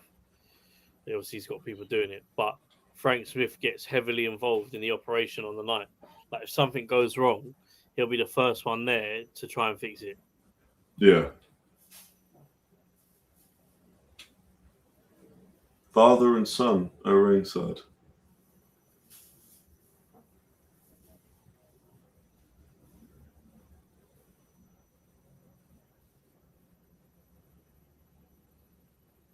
The fans in the stadium, wow, all wearing Ghana on their t-shirt. Oh, that's a pretty incredible view.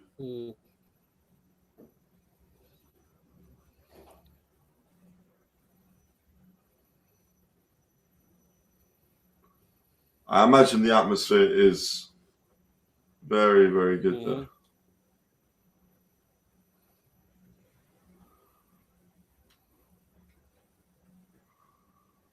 Round 11. Second up, round 11.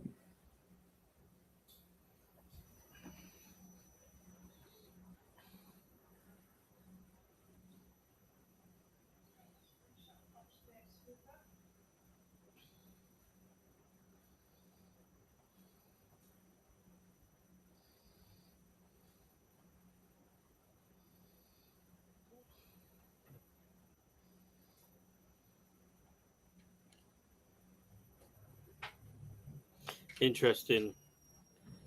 How do you have this scored? Hard to say, but I've got Allotey ahead by a fair bit. Maybe 7 rounds to 3 so far for Allotey. Yeah. Around that sort of number. I've got him at least 3 rounds up.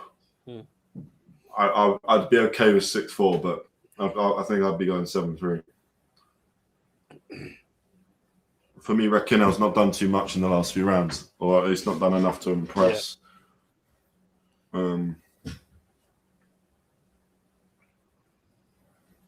Yeah.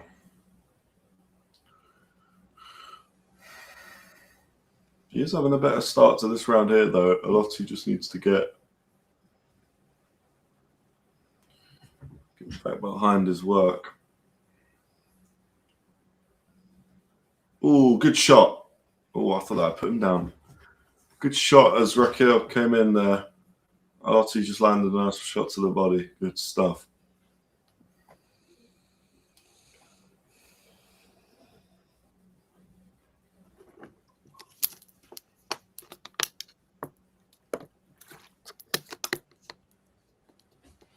Another nice shot for Allotey. Yeah. Allotey with the president of Ghana now watching, and the president's son. But the president's son has been there for, I think, as long as we've been watching. So been there probably since the start.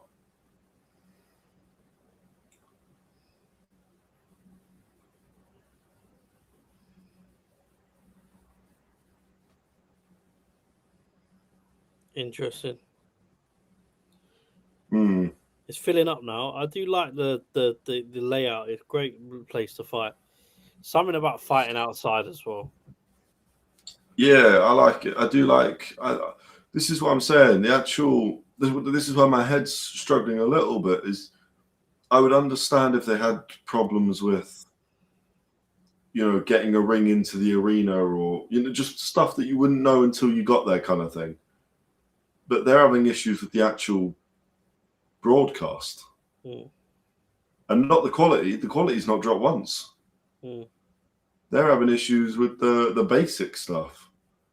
That's where I'm like, is that just laziness coming? Like, you know what I mean? Like, I don't want to accuse anyone of that, but yeah, I don't know. I guess the main thing at least, is that boxing is back in Africa in a big way. Raquinel probably won that last round. Allotey just took that off a little bit. Slightly strange round 2 take off for Allotey. I'm not a fan of that. I think he should, in the championship rounds, you should never take that off.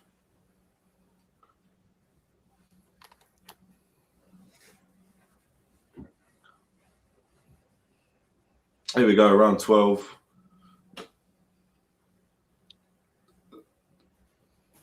They touch gloves. Oh, and we're into a timeout immediately. And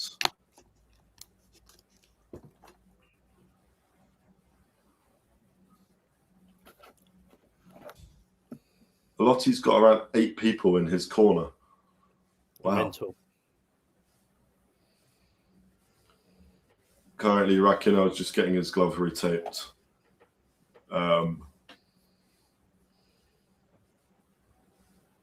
There we go. They've actually got the tape now.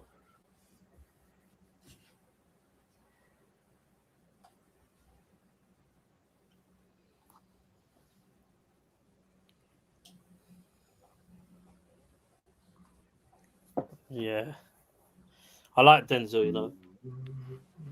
Denzel as a commentator. Yeah. Darren Barker and Adam Smith in it. Yeah. It's a good commentary team.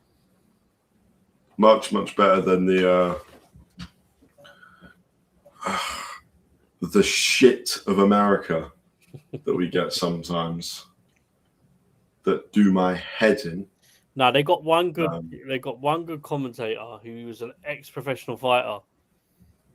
He does a lot of the big cards. I think he done Bud and Canelo. Very good. I can't remember his name, but yeah, very good. I always hear him. You know, it's a voice you just hear everywhere. It's one of them. Yeah.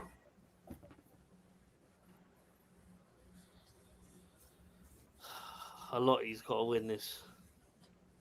I think Allotey's doing better.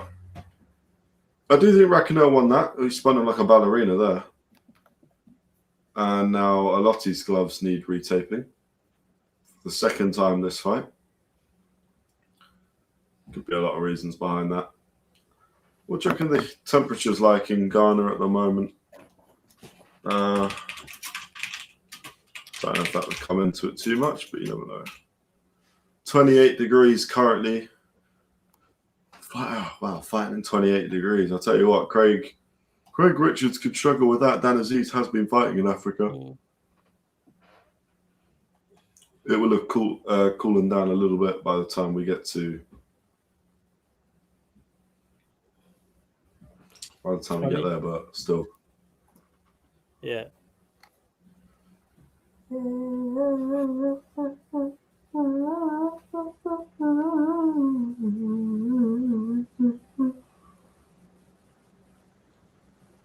Good shots by Allotey with a minute and a half left in round 12. Are we going to see a finish?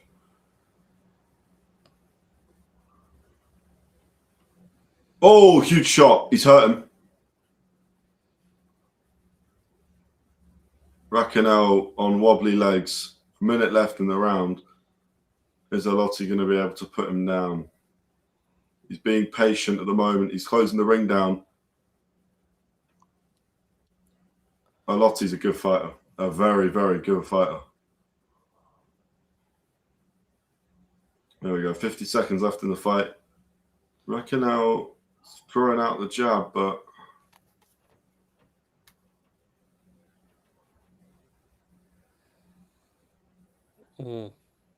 this is good stuff from Allotey.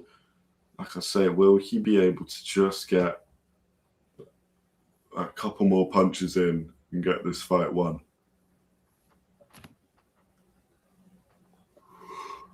Oh, come on. Right. 20 and 18 seconds left. Odd. Yeah. We're not going to get a knockout. Are we going to get any form of knockdown? 10 seconds left now. Raquinel looks recovered.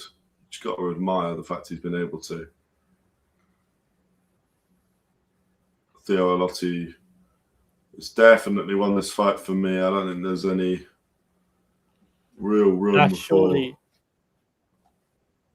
Bell's surely gone. It's been 10 There we seconds go. for about 20 seconds. I'm just trying to ignore the production at this point.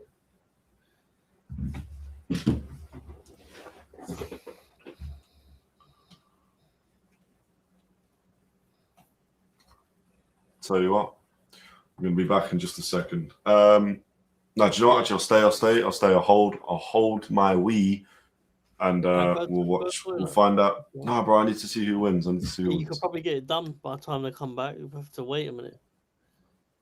No, what if someone's in there, bro? I reckon it'll be quick. You have your own toilet. You have your own toilet. Yeah, true. But it's bullshit, isn't it? Now I want to know who wins. I'm also going to get food and all. It's going to be at least a 2-minute trip. Yeah, that's fine. But I've got to be particular about what I pick, you know, the crisps or what is it, chocolate again. Although I went chocolate last night to keep myself awake, so. Have you got a "We'll be right back" sign on the setup on the stream? We'll be right back. No, maybe I should have one. No, we don't actually. My stomach's doing rounds right now, and I need to go in a minute as well. This is the conversations we have in between fights. We can get a real quick. Let me make a "We'll be right back" sign. Hold on.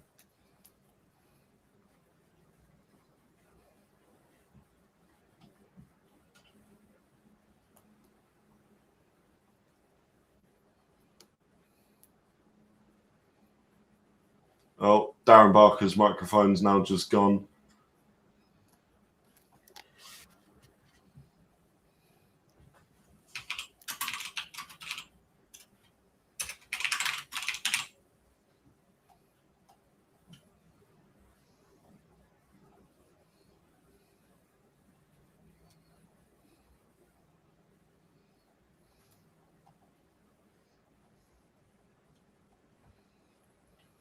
I'm liking the music, by the way.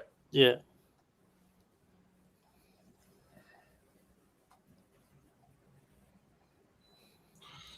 Okay, we now have a "We will be right back" sign. Once this is announced, we might be having to use that very quickly. Or is it just going to use it? Hold on now. Let's just get that up. We'll get that going in a second.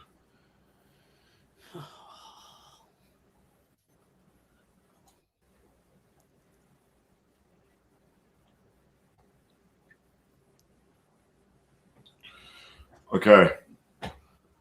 Here we go. We need the announcement. Come on. Give us the announcement.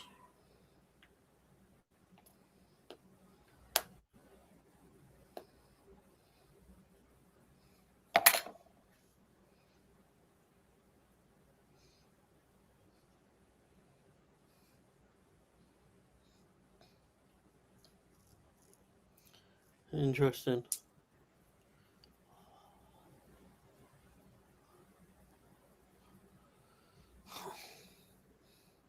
But maybe somebody, you know, this is a fight to showcase your talent, and you never know, you could end up on a Saudi card. Yeah, 100%. Well, mate, he's now in line to fight. Assuming Allotey won, he is now in line to fight Andrew Maloney. Why not versus Andrew Maloney headline card for the WBO world title in Ghana? Yeah. There's a decent amount of money there, I'm sure. Matchroom can take that fight. I don't know who Maloney's signed with. It might be Top Rank. I know he fought Nakatani on a Top Rank card, but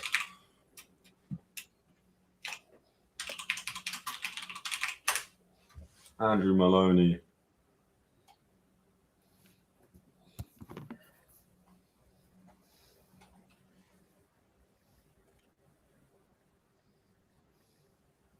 Maybe Maloney doesn't hold it.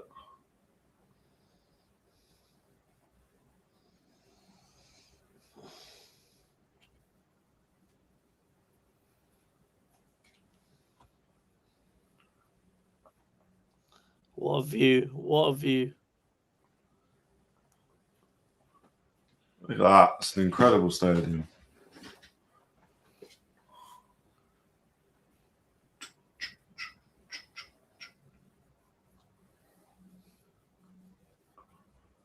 Oh, actually, no, I'm being stupid. The WBO is held by Jesse Rodriguez, of course. So I'm not sure why Andrew Maloney's involvement is, but this is not going to be a fight. That's not a fight that They're taking hella long to do the scorecard, though. is ready. Yeah, they are. I do need a win at some point. I mean, I'm still gonna hold it, but if they could hurry up, it'd be pretty good. Someone's talking to David Diamante about it right now.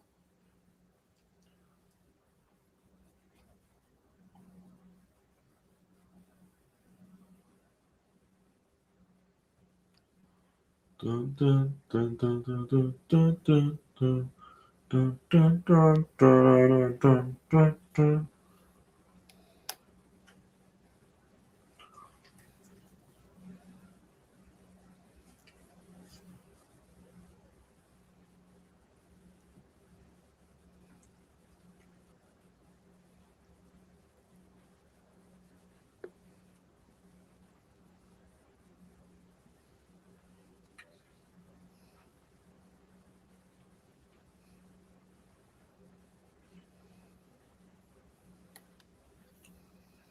Come on, give us the scorecards, please. This is taking far too long.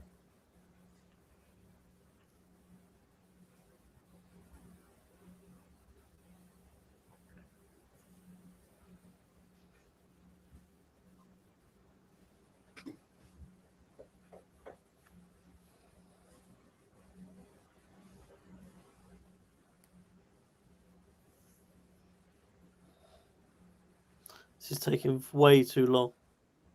Yeah, this is taking way too long.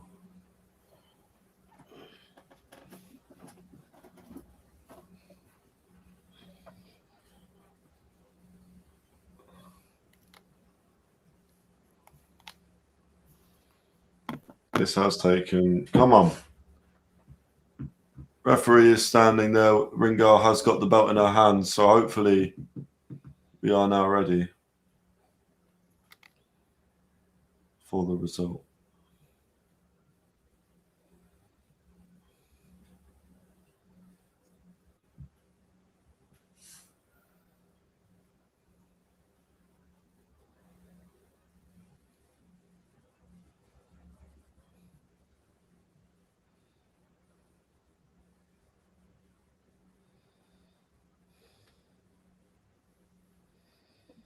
There we go. We should be getting the results now.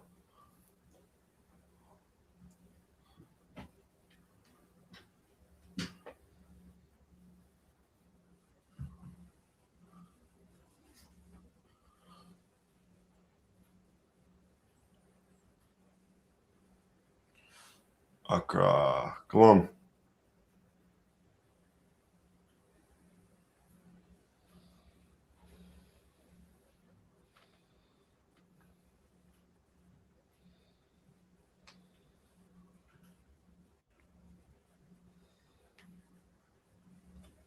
Live entertainment I come.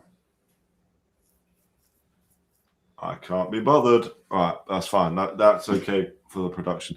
Can we get these scorecards, please? David Diamante finally has the scorecards. Okay. Christ.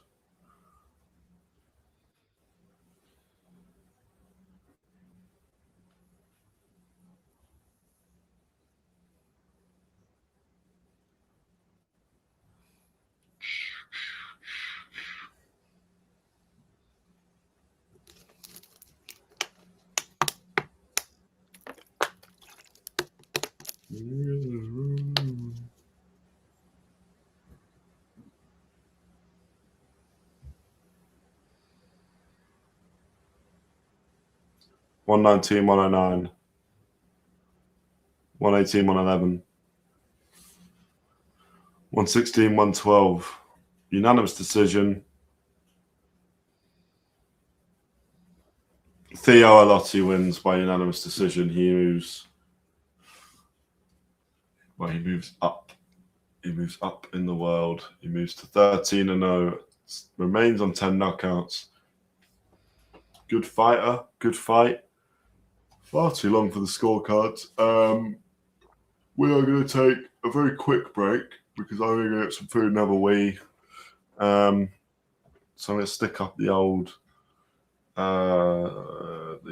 where's it called? The Be Right Back sign. Actually, Paolo, are you going as well for a second? Or Yeah. Yeah, cool. All right. We'll be back in, I don't know, 5 minutes tops. But yeah, absolute max. All right. Yeah.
We're back. Well, I'm back. Bit of news for you. Callum Simpson stopped in round 10 by Troy Williamson. Mental. We are back just in time. Jonathan Tetteh making his ring walk. I saw that Leo Tang was on the commentary there.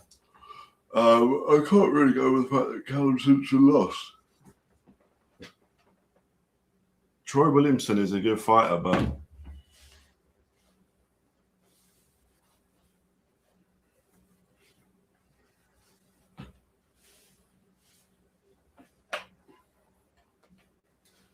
try to get the Christmas hat ready.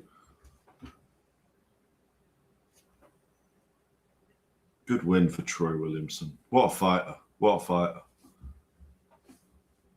What a man, what a man, what a man.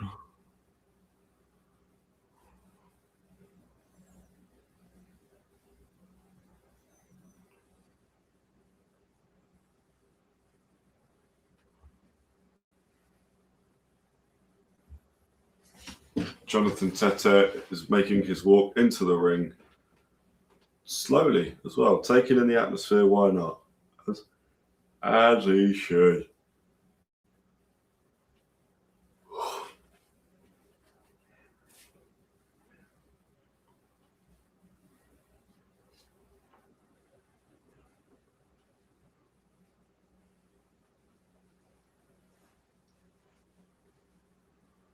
Jonathan Tetteh carrying on a lot. A huge audience. This will be an interesting fight. Jonathan Tetteh looking very, very relaxed as he dances around the ring.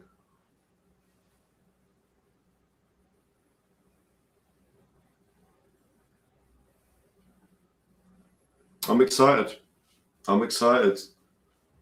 Jonathan Tetteh is 10-0, 10 knockouts. There's nobody on his record that's particularly impressive that he's knocked out, but a knockout's a knockout.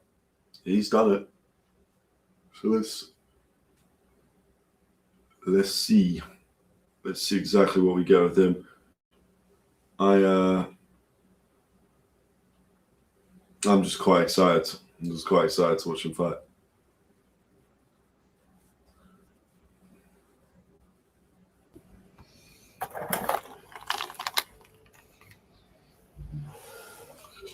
Have you seen?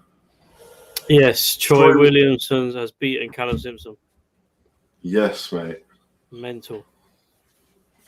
Mental indeed. Moving up to 168 for Troy Williamson, looking like a good old move.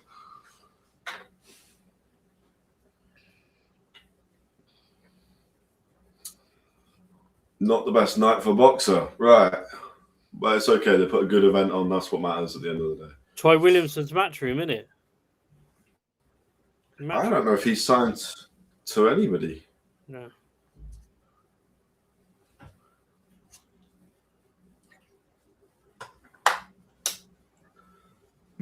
Freezy Mac Bones, Seth Gyimah, has got a good little walkout here. Like this is cool.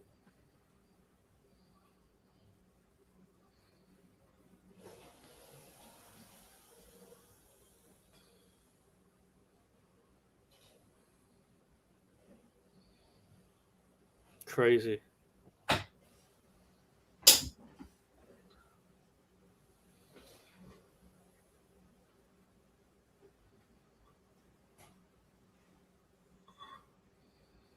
Both fighters going in. This is the fight I've been most excited to watch.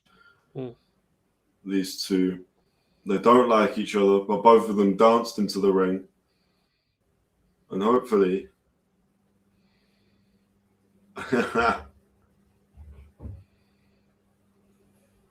waving the flag of Ghana. The other flag, I'm not sure about where that's from, but it'll have some relation to Seth Freezy McBones Gyimah.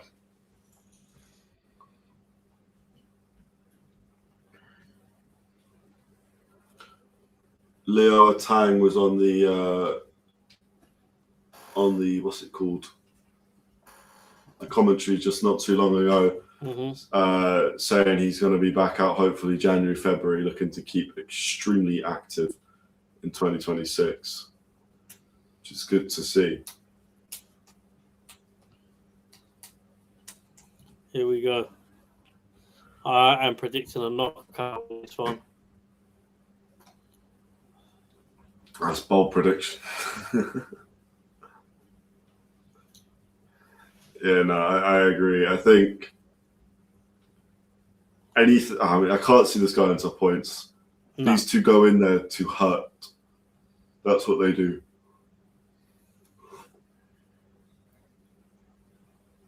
Fraser McBone's still not actually in the ring, but the entrance is good enough that he can take his time. I'm actually okay with it.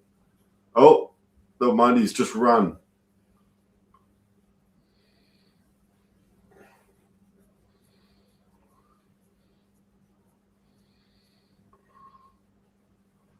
And now he's in. Yeah.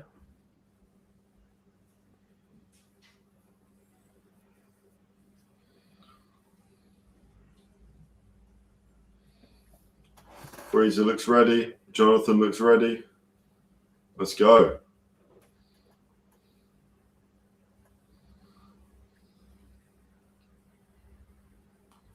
I think both have paid their respects to the president. Yeah, I think it's respect thing in it in terms of just I noticed a lot of fighters doing it. I think Jonathan did it as well when he got in. Mm-hmm.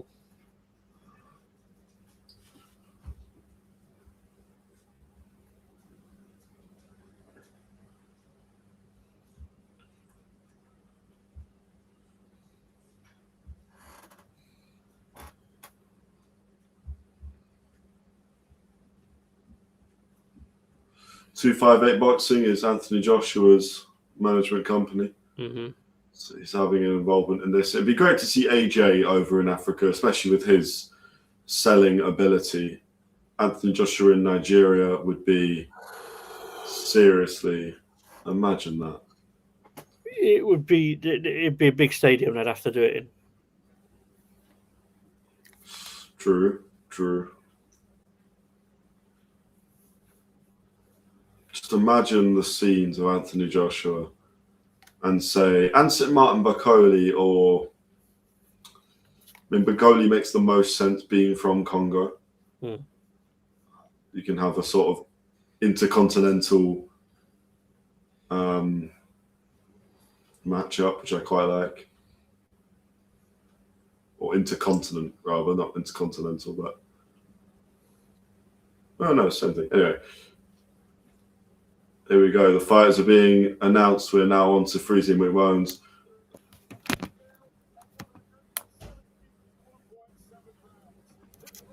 No. Sorry. You're right, mate.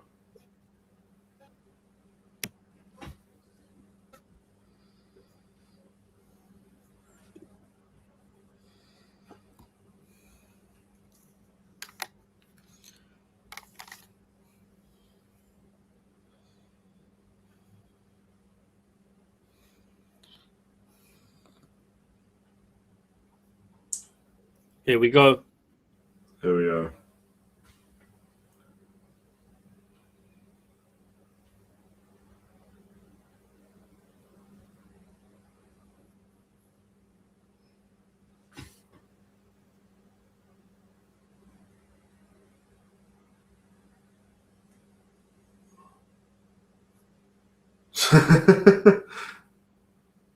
Referee asks him to shake hands. Freezing McBones says no. Referee grabs him and says, "Shake hands, man." It's a good start already. Okay. I'm well up for this one.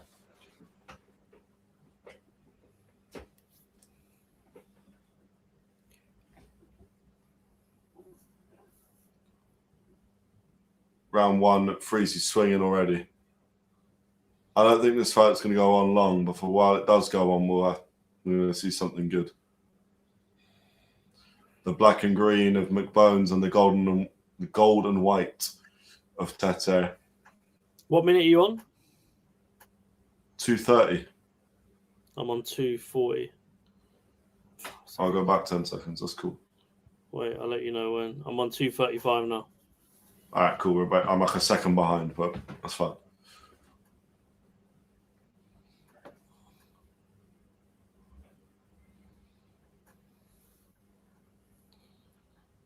This is a fight that's been building up since Olympic qualifying. Wow.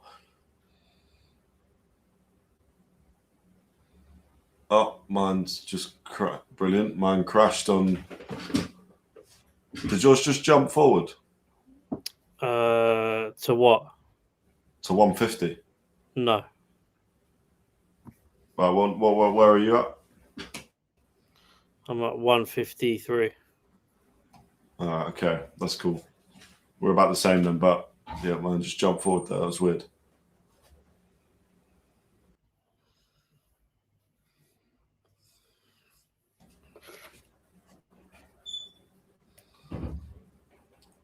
Interesting fight. Jonathan Tetteh fighting well.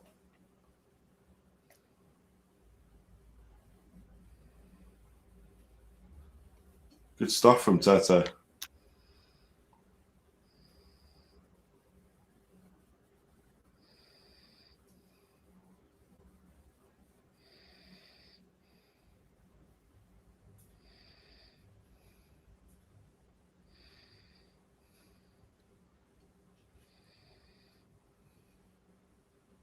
Ooh, a big uppercut went in as the referee was trying to separate them. Jonathan Tetteh started really well here. Freezing McBones needs to put something together.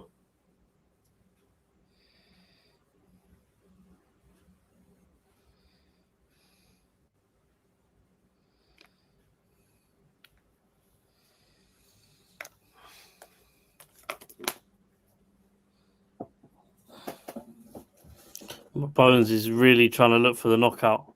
Yeah, he just wants to hurt. Too much, though. Can't just box and it will come. That's the thing.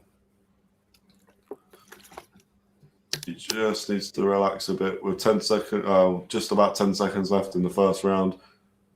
And Jonathan Tetteh nearly throwing himself to the ground. That was a bit weird, but not a knockdown, obviously. Good shots going in from Tetteh to the body there.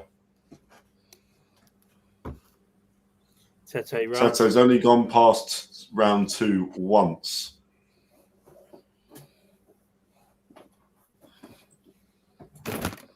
There's honestly about 10 people in each corner. It's mental. Oh, I'd love to have been there. Oh, and mine's crashed again. Is that me or is that... Is yours buffering at all? Yeah. Okay, that's cool. We'll just have to go on whenever it comes back, because mine is now crashing, which is good. Well, it's great. They're still in the corner for me. Yeah, same. Cool.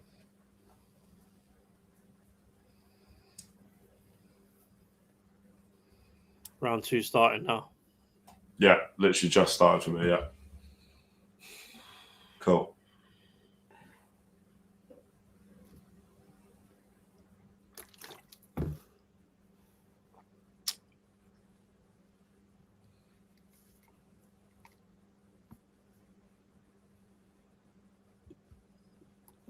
Jonathan Tetteh has a weird way of fighting, but I like it.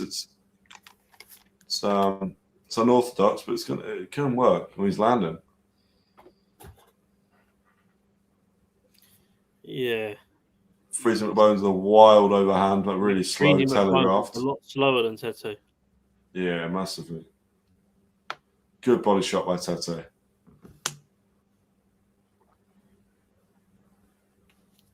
Tetteh fighting really, really nice here.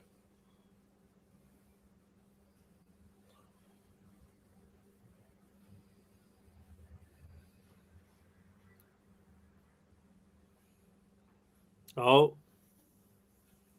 Some good shots in there.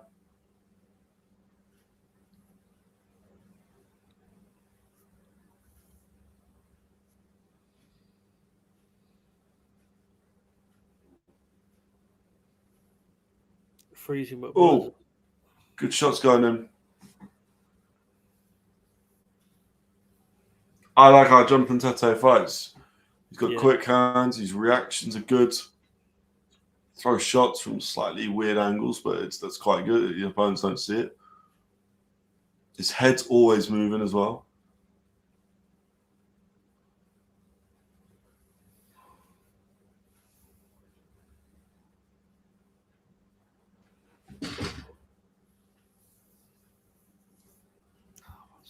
It just feels like the body shots have already doing quite a lot for Tetteh as well.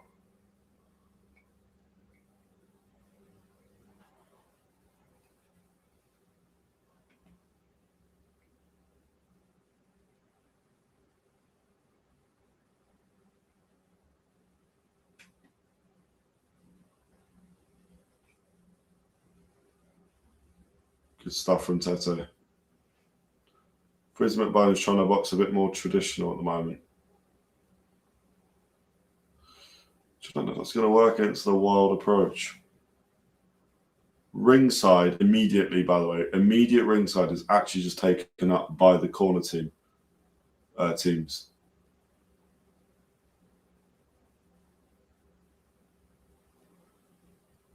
Oh, good shot by McBones. Missed a huge overhand right. It's getting interesting.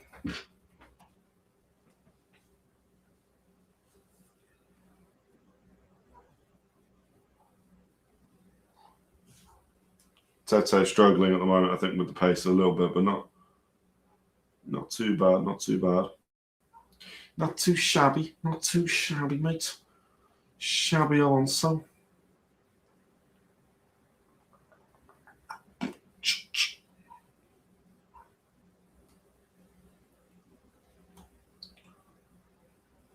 Boom.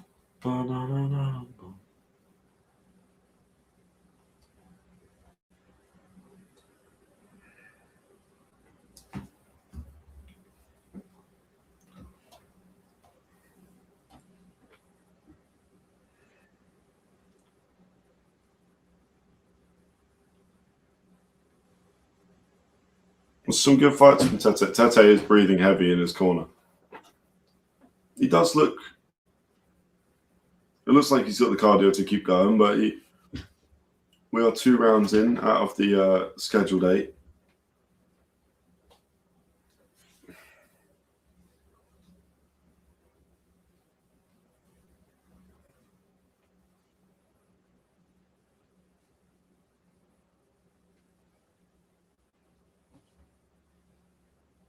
Oh, nice shot by Tetteh. Didn't land clean, but it just threw a lovely uppercut just as Freezy McBones' head dropped. Oh, good shots. They traded there. The camera didn't quite pick it.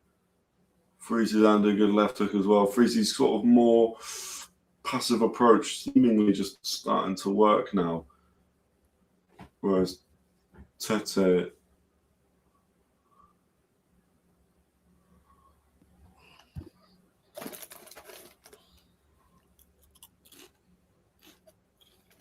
I like this from McBones. Tetteh obviously the fastest player. Tetteh getting tired? A little bit. I think so. He's also, they've just traded. McBones has thrown some good shots in this fight. McBones has just punched him in the leg. Surely going to get told off for that. Okay.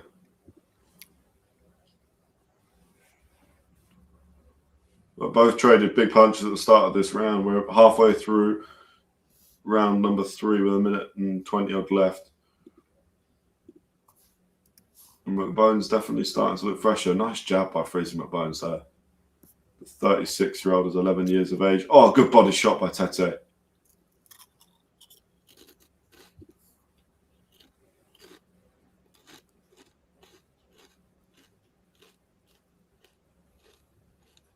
Huge shot by McBones.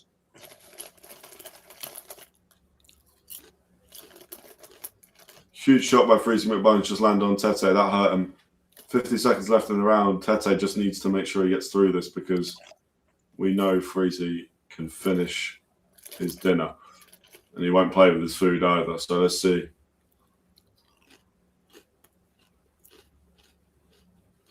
Tetteh still focused on the body. I think he just needs to maybe bring those shots up to the head now and just force a little bit of respect. Oh, huge left hook from Freezing McBones. Referee going to separate them. We've got 20 seconds left in this round. Is Freeze going to be able to get the knockdown? Is Tetteh going to be able to survive? Nice little uppercut. Another good right hand from McBones. Narrowly misses.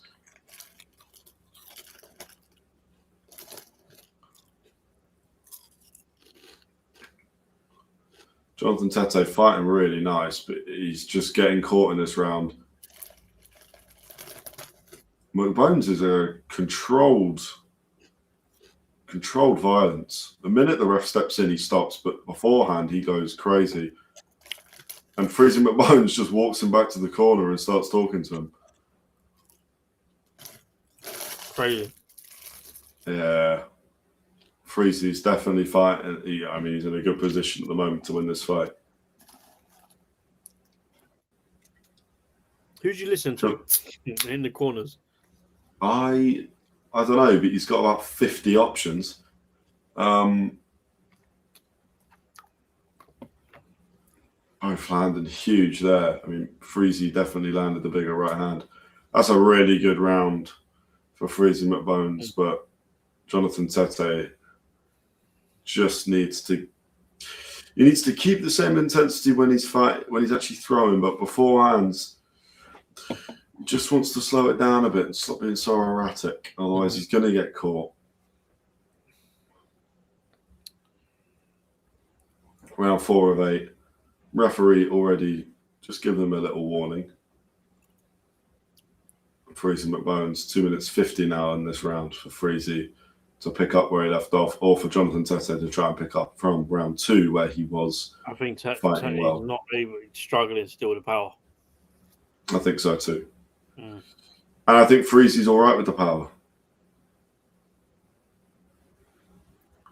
Oh. I tell you what, if any of these do land from either of them on the chin, it is night-night. Not a chance they get up. They're putting their soul. I mean, oh, nice uppercut from Tetteh. I almost think Tetteh's trying to do a bit.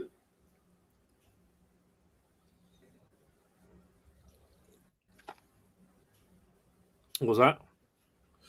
I'm just thinking. I actually thought you froze there for a minute. No, I was watching. Sorry, I started watching because Tetteh pulled out of an exchange, and I just assumed he was going to get clipped. But I think Tetteh needs to be a little bit, because he's technical. And he's trying to throw a range of punches. But what I think he needs to actually be doing is almost join Freezy and just being a little bit wild when he throws. He's a little bit too telegraphed at the moment. Like, we know what he's going to throw. Because he winds his whole body into these shots, which is where the power is coming from. But Freezing McBones is he looks like a much bigger man than Jonathan Tetteh. Freezy just needs to get back behind that jab and actually set it up. And the camera is shaking like crazy. There we go.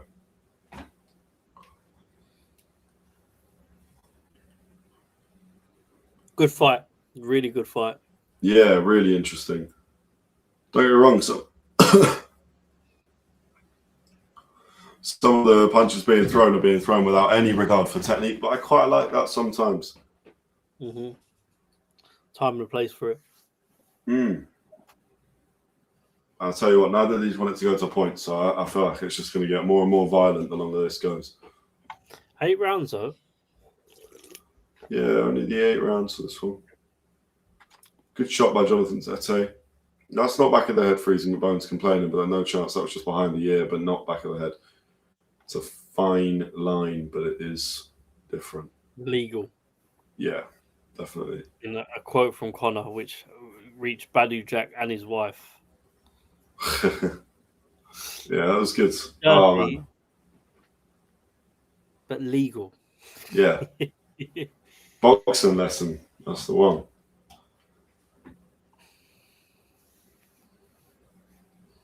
Oh, big shots landing, not landing, but throwing. Not massive amount of technique getting thrown Oh. into the punches, like you said. But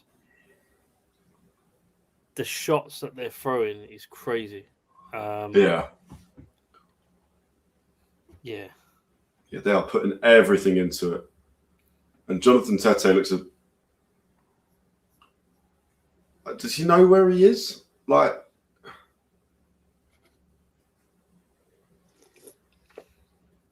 I don't know if Jonathan Tetteh is just, playing, being a showman, which he clearly is when he did his ring walk, or not. But he does not look like a man that wants to fight at the moment, even though he is fighting very well, I've got to say. But Freezy McBone's definitely looking better in the last two. It's 2-2 in the rounds.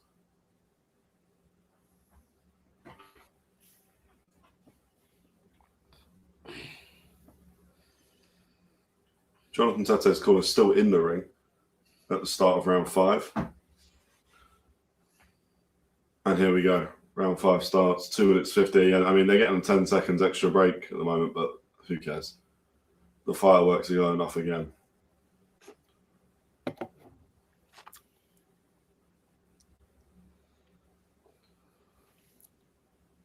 I think Jonathan Tetteh's just got to change things up a bit, like we said. Freezy McBones can keep doing this and he's going to win the fight the way it's going. Ooh, nice. Tetteh's just trying to stay in that out of range and then bounce into range kind of fight style, which is okay, but he is getting clipped. I'm not sure how many more times he can actually get hit by Freezy before it becomes a real problem.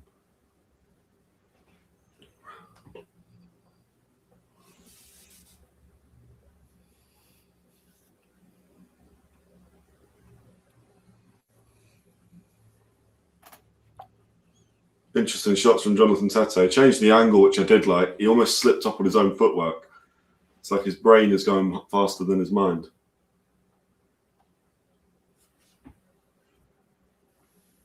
Tired now.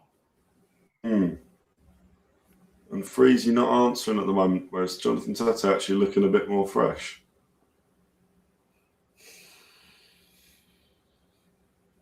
Commentators saying about the jab. I mean, there is no jab from either right now. Yeah.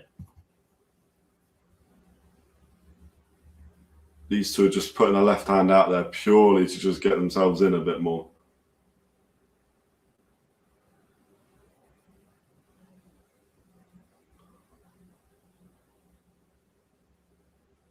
Oh.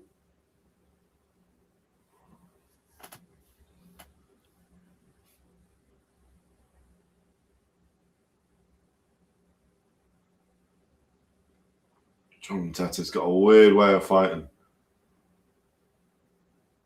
It almost looks like he's going to headbutt you sometimes.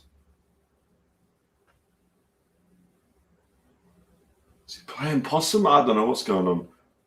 Freezy McBone's dancing in the ring.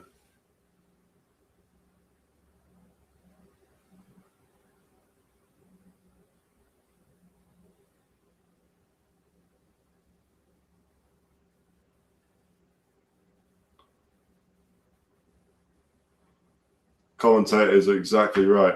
They've stopped scoring it. It's just good fun. Just enjoying it.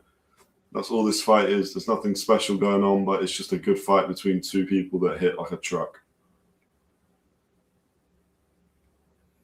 Yeah. So they stopped scoring the fight. Yeah. This is mental, you know that?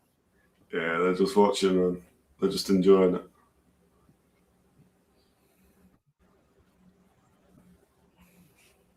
It's another good round for Freezy McBones. I don't know how they're going to score this.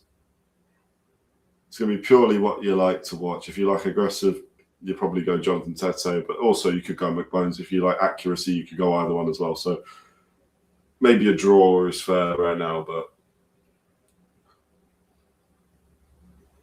who knows? Who knows?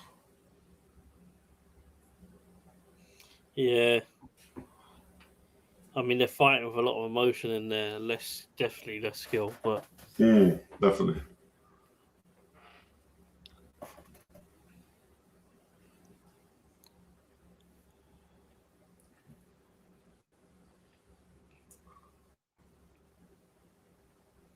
Some great blocks from Tetteh there. Yeah, I was about to say, he catches those punches as well.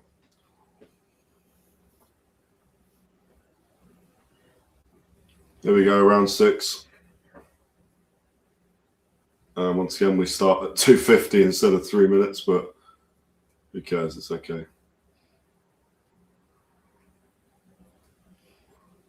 Who's going to throw the first punch? Jonathan Tetteh getting behind the jab for once. That's nice to see.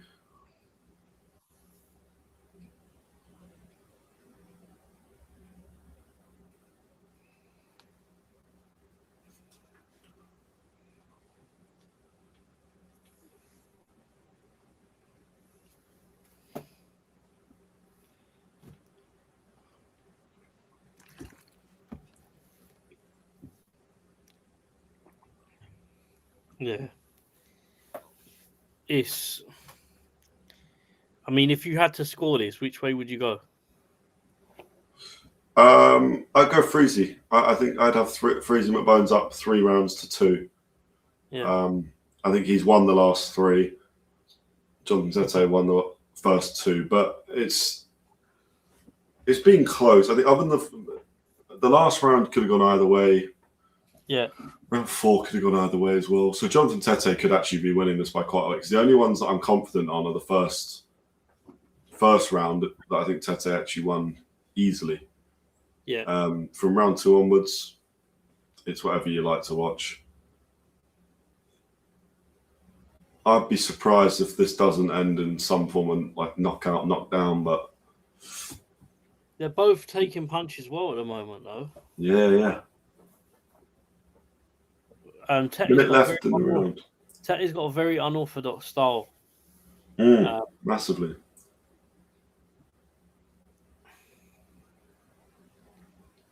Tetteh just did a little throwback to Jake Paul from last night. Grabbed McBones by the legs for a second there.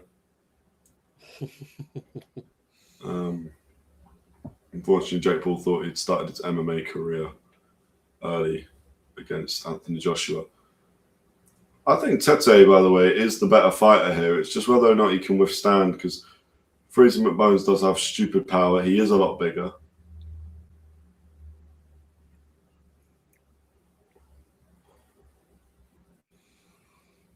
But he's good to watch.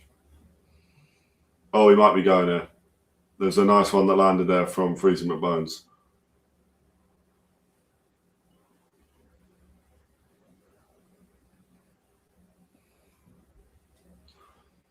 Can't for the life of me tell if Tetteh is hurt or not. Yeah, he almost face it and comes back with a counter shot. Yeah.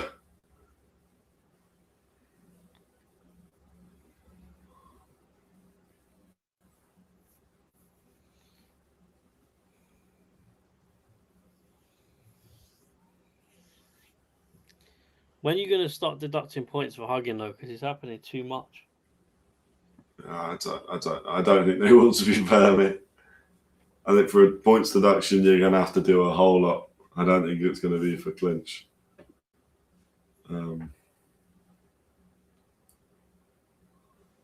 We'll see.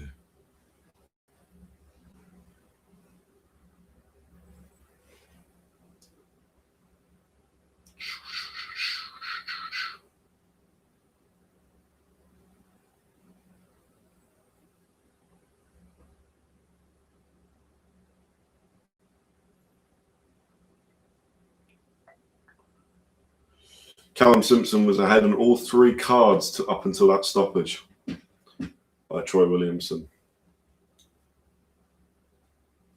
Sounds like a rematch to me. That just shows you, though, isn't it? It's never over till it's over, man. Exactly. But that screams of a big payday rematch for the 2 of them. I'm just trying to sort my camera out, Connor. I'm having an issue. No, that's all right. We're in round 7 of McBones versus Tetteh.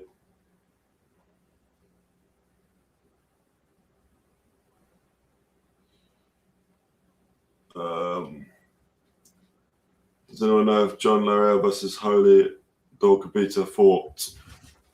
Mate, do you know what? We haven't had a look at see if about the prelims just for a little while, so we will do that. And I'll have a look now for you.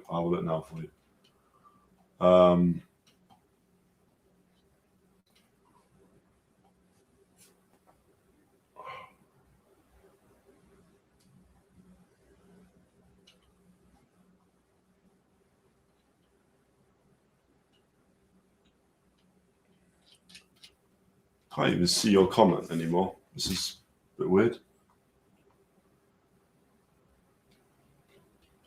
I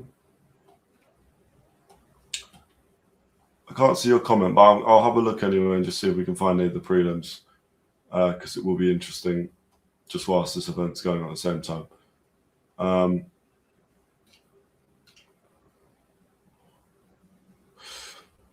Tetteh is still fighting very well here. Just needs to be careful of not getting hit by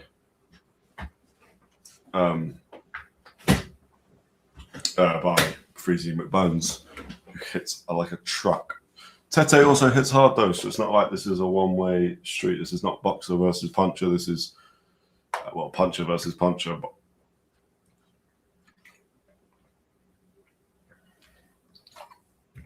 McBones is fighting well in round 7, but I actually like what I'm seeing from Tetteh.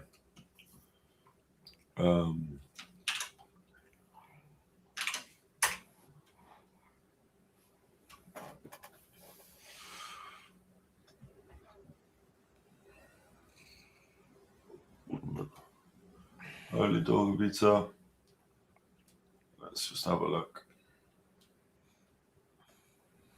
Laryea.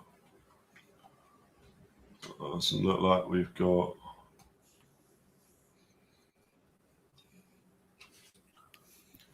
Doesn't look like we got much of an answer just yet, but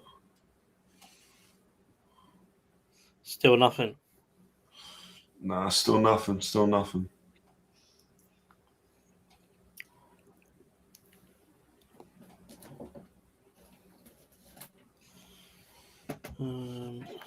Let's see if I can have a look at this other guy's name.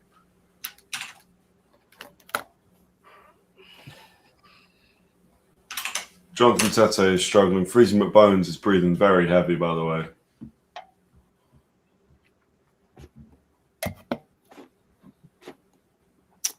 Eighth round. Incoming.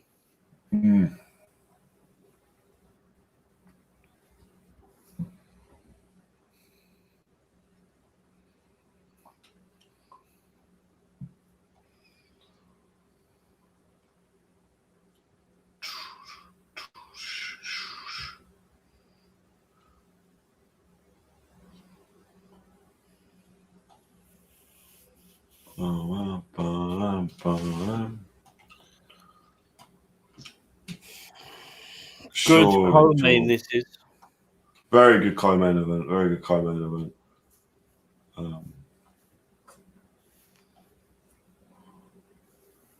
Everywhere we go, people want to know who we are, and where we come from.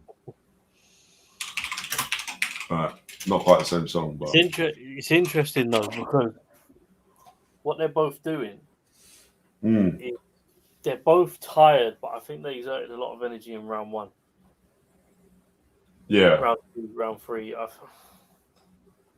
I mean, starting like that, and then you're not going to be able to maintain that for like 5 rounds. Yeah, true.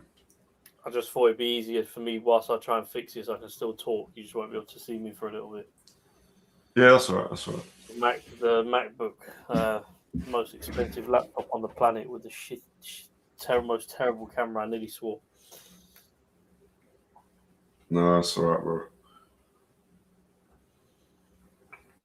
We're into round 8 of McBones Tetteh. I did not think it would last this long. McBones looks very tired, whereas actually Tetteh looks. Why are they doing this 2-minute 50 thing? By the way, I reckon they're trying to speed it up. I don't know. Because what time's it scheduled to? Because it's one thing I know about the Zone from doing work with them down at or working on events that they were at. The broadcasting times they work to are very specific. I feel like the show's overrun. More than likely it has, to be fair. But,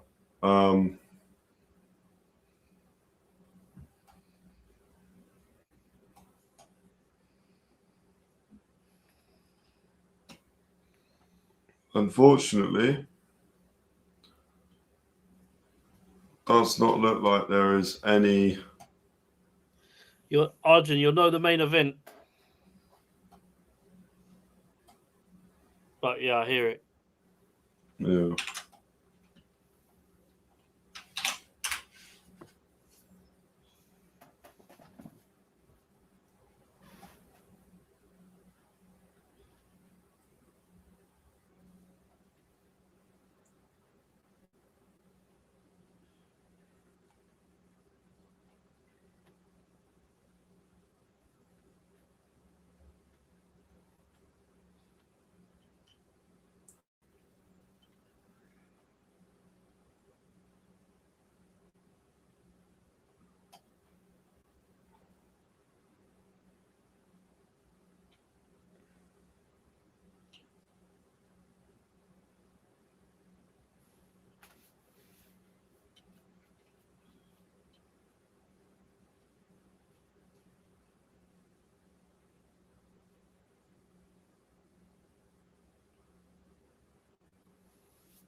Wow.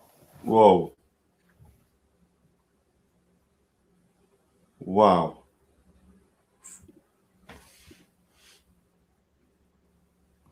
He's got to be out. Yeah. I felt like that just happened and I missed it. Yeah, I'm not even. There was like no reaction.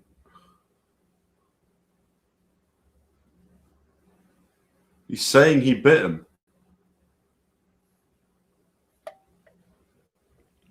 Hold on now.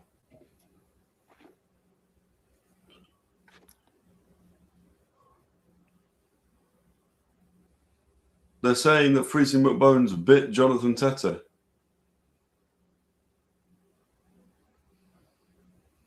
See a replay of this. He's getting a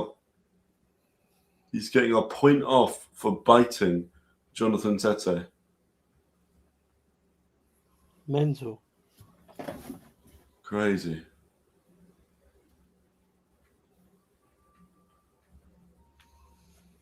That's ridiculous. He's going to bite him again. Is he biting him again? Yeah. Looked like it. Yeah.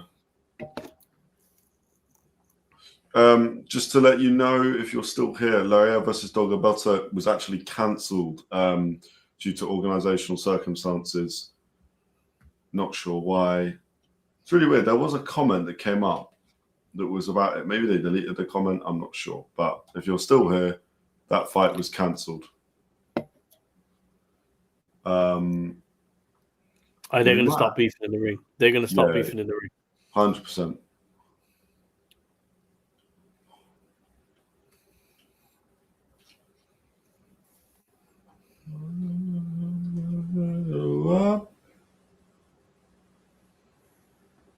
Oh, apparently the promoters never picked up the fighters. Sorry. So the fight was cancelled because they weren't picked up, so they were never taken to the venue. Mental. Look, I'm really not trying to say this, but it's been a bit of what am I looking for? Bit of a show. You fill it in. Yeah. Hold on now.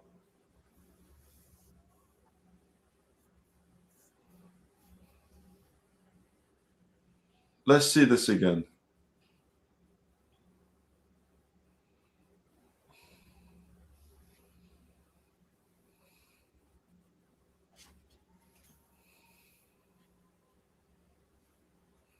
Are we going to see this bite?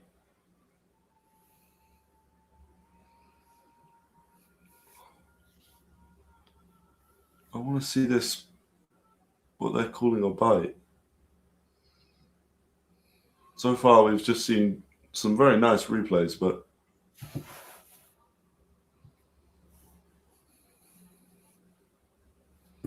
oh, he bit him. He actually bit him. And then he's just...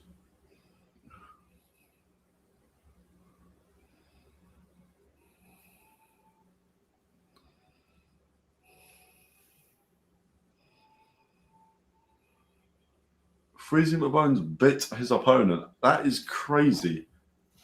Suarez-esque, that. Yeah.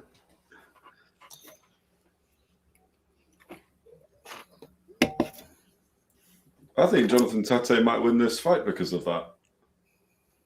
I mean, he's celebrating. His team is celebrating.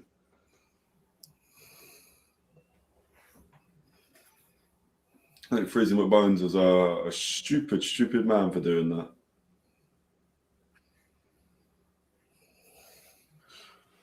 Yeah, just for a bit of context to anyone that does want to know, this is the full story. So, sources from Dornu's Corner, Dorgbetor managed to get to the venue on his own, despite not having proper accommodation. He was denied entry for nearly an hour, only to later be told his fight time had already passed and therefore was cancelled. Promoters were meant to pick up both fights in the hotel but never showed. Laryea never even made it out of his hotel room because he was waiting for organisers' transport. So a bad show then. Just bad organisation.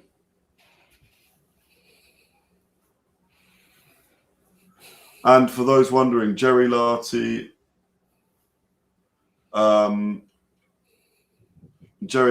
knocked out Jesse Brandon in round 5. There you go. We've actually got some prelims.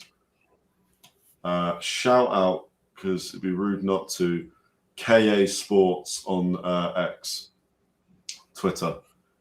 74 followers, but they've the best coverage of this event of anyone, so shout them out. Fair play.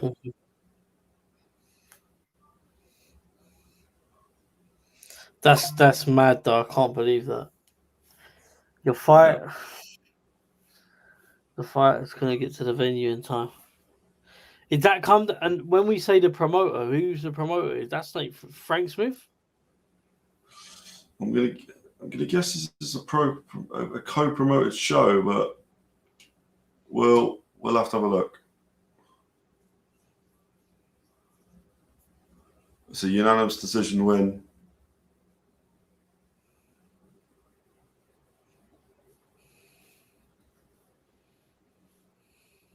Jonathan Tetteh won. Winner by unanimous decision.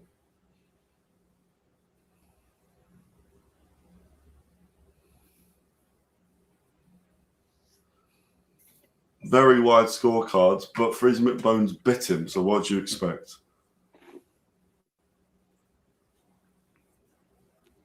Feels like it's going to kick off at any point here, Paolo. No, he's walked up to the president, and I'm guessing that's why security have just like swarmed around. But okay, to be fair, no, I thought when loads of people started swarming, I didn't realise they were all police officers. To be fair, so it's not too bad.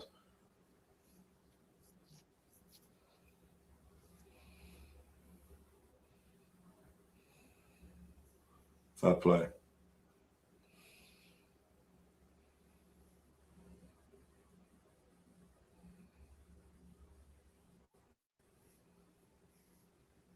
Crazy. What a mental fight. What a mental night. I think it's the best way to With summarise a it. bite in there as well. That's just crazy.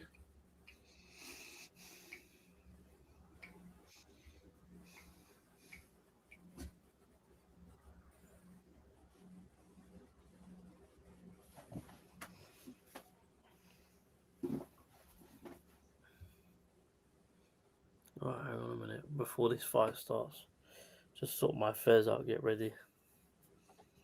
That's all right.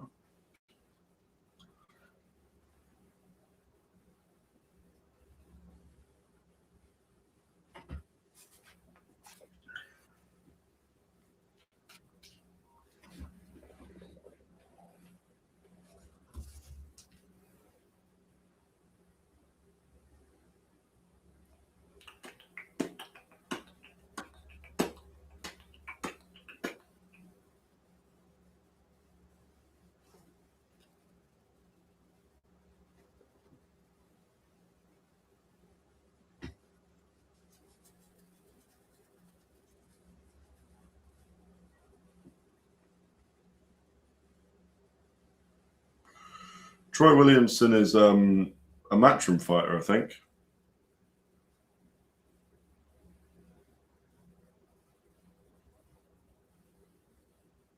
Yeah, he is.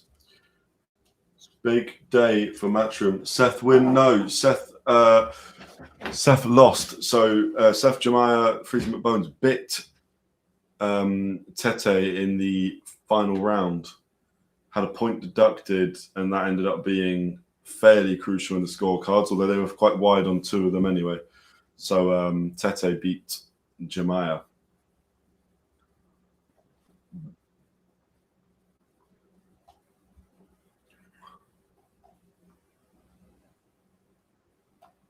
Would you like to know any of the other results, Sappins? We do actually have them now, I can tell you. If you want to know any of the undercard, or you let me know, I'll let you know. No problem at all, mate. That is all good. Yeah.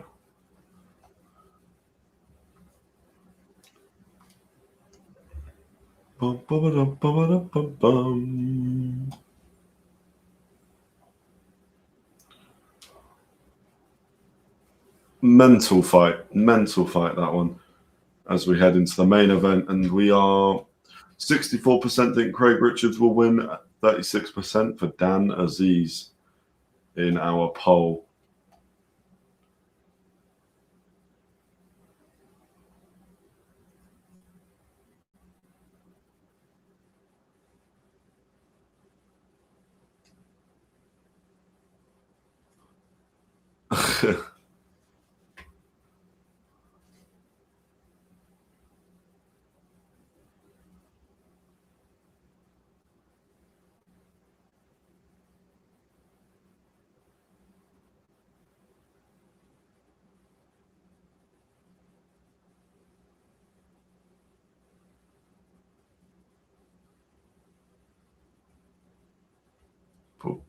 A performance.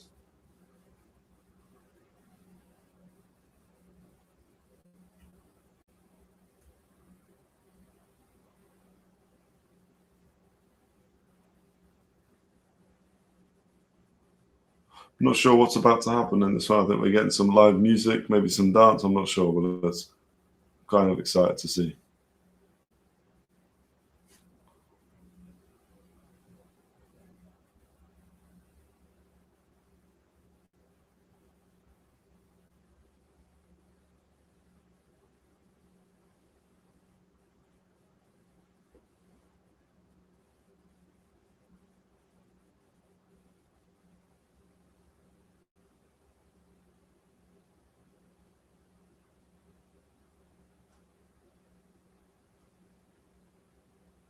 Oh, David Diamante waiting to go on or not. I don't know what's going on, mate.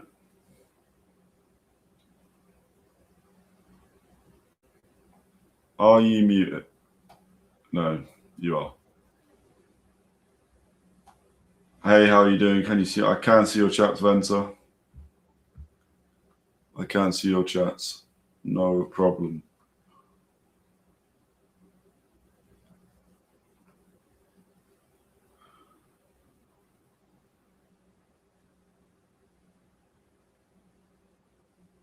Oh.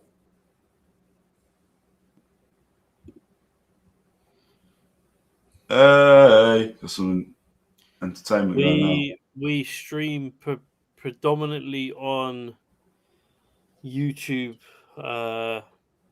YouTube, to be honest with you. Yeah, we put stuff on Twitch for the sake of it. On Twitch, yeah, but it's preferably YouTube, TikTok, all that sort of thing. We're on. Yeah, mainly. it's a good point. I should have put this back up, to be fair, but this applies to YouTube. But Venter Vixen, if you want to get yourself in for a 50 quid Amazon gift card, I'm assuming you've got a YouTube account. All you have to do is subscribe. We've seen you comment there, so we'll know. That's all good. But yeah, that should have been up before. We got a bit of entertainment going on. Bit of crowd work, guys.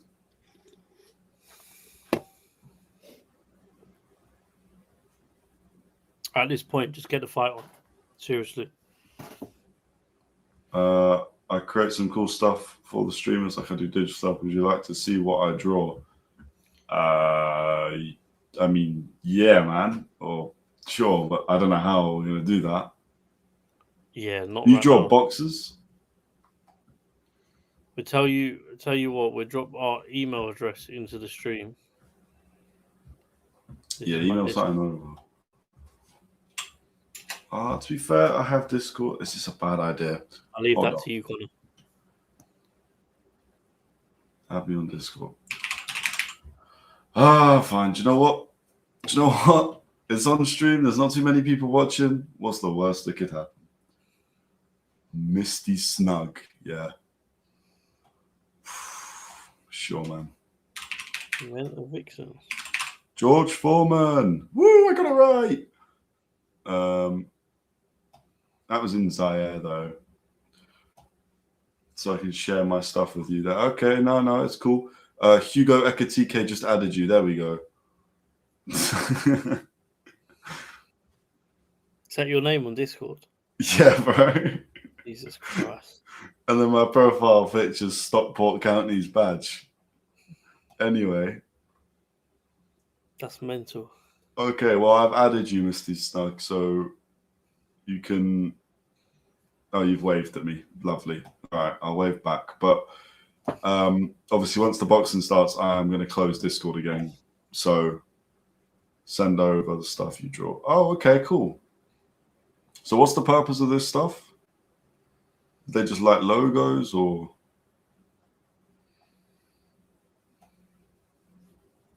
Or what? You're going to mess... Oh, my God, you've just sent me over a lot of stuff. Oh, I see. I've got it. So do you sell these, do you? Okay. So I've basically made... What do you think of these animations? Do you know what? I'm going to close this for now because I shouldn't really be looking at like animations while you're streaming boxing. But we'll get back to you on that one. I'll watch through them later. I like that kind of stuff anyway, so I'll have a little look. But for now, Discord's just been closed. Like I say, if you want to get a chance to win 50 quid, go over to YouTube, subscribe. It's nice and easy. Easy peasy. Lemon squeezy. It's the main event about to go down. Oh, what's going on? It needs to start. Jesus Christ, it's 11:20. 11:30. Jesus. And right now we've just got a fucking drone riding around the Yeah. venue. It's quite shaky. Are we at an angle? You know what I mean? Is the camera at an angle? Like drone's at an angle. Yeah. You can't really see much either.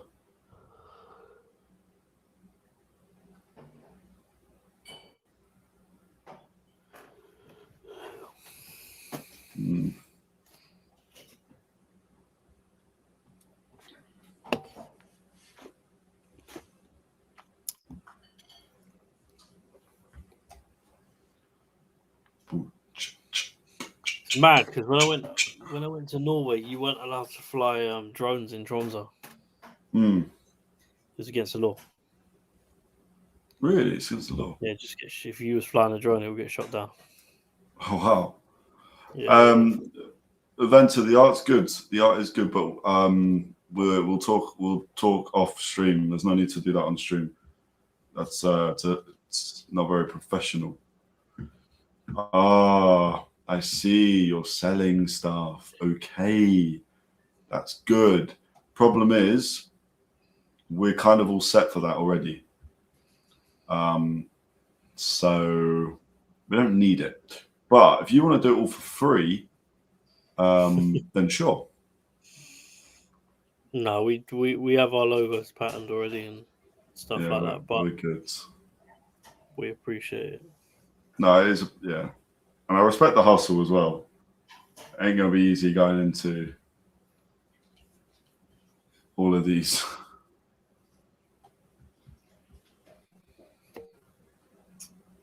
There we go. Dan Azeez making the walk. He's got the classic 118 insurance socks on. Gotta love it.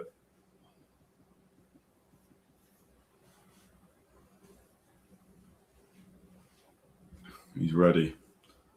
Peacock Gym.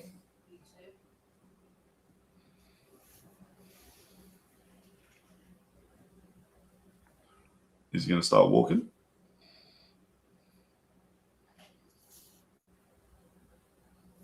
There we go. And Dan Azeez is making his way into the ring for the main event.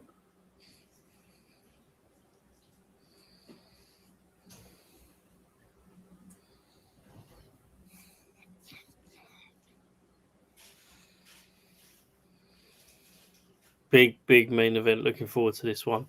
Yeah. How do you see this fight going? I think Dan Azeez is going to win.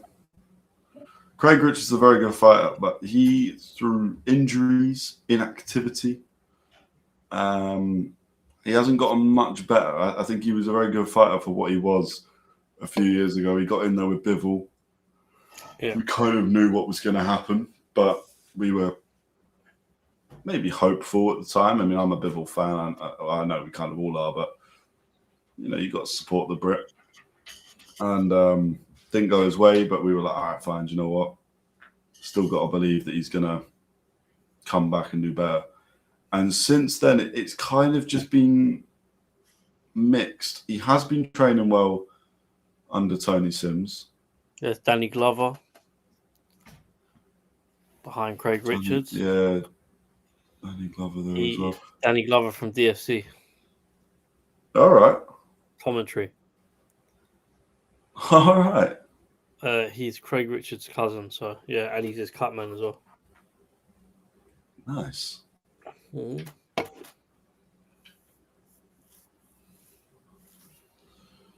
Well, like I said, I mean, I want. Is that Tony Sims? Yeah, Tony Sims. He fights out of the Matchroom Gym, Craig Richards. So he fights alongside Conor Benn.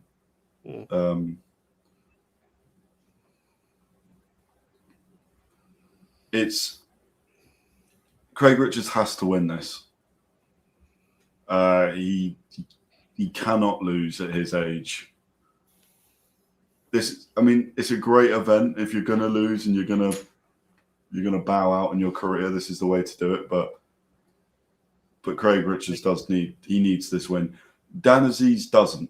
For me, I know this is a bit of a win-win for both. I do think both should win. I'd say that.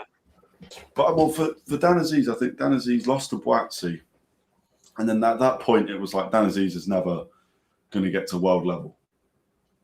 Dan Azeez has got a really good setup at the moment in Africa with Amir Khan Promotions, and now Matchroom as well, where he's getting on these shows and he's headlining and he's. Dan Azeez is left boxer as well, then. Yeah, he has. Yeah. So. For Dan Azeez, I think he's got a good system going at the moment. So tonight, it just so happens that in that system, he's against Craig Richards. Craig Richards, this isn't just another fight. Craig Richards losing tonight would be. But then I don't know what he does. Off the back of Dan Azeez's last few fights, you know, he's not looked massively impressive either. So. I do have a horrible feeling it's 11:30. We're about to watch not a great fight. Neither one of these guys have looked great in their last few fights. Yeah. Dan Azeez has been maybe a bit better, but against weaker opponents. So I'm not so sure.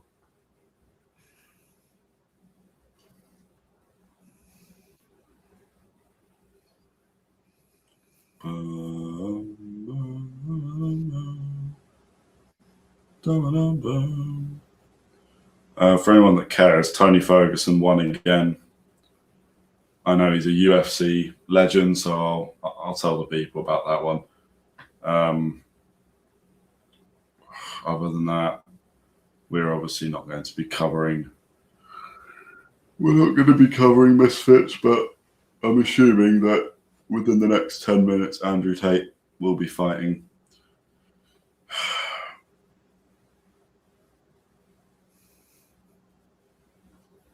Well, in fact, he's actually walked out.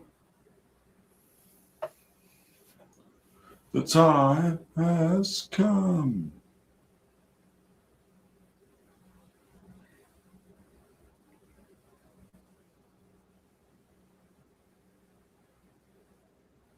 Starts. Yeah.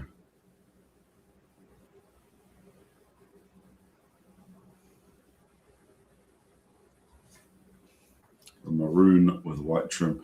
Go on, let's get this fight going. I want to watch it, but I need it to start.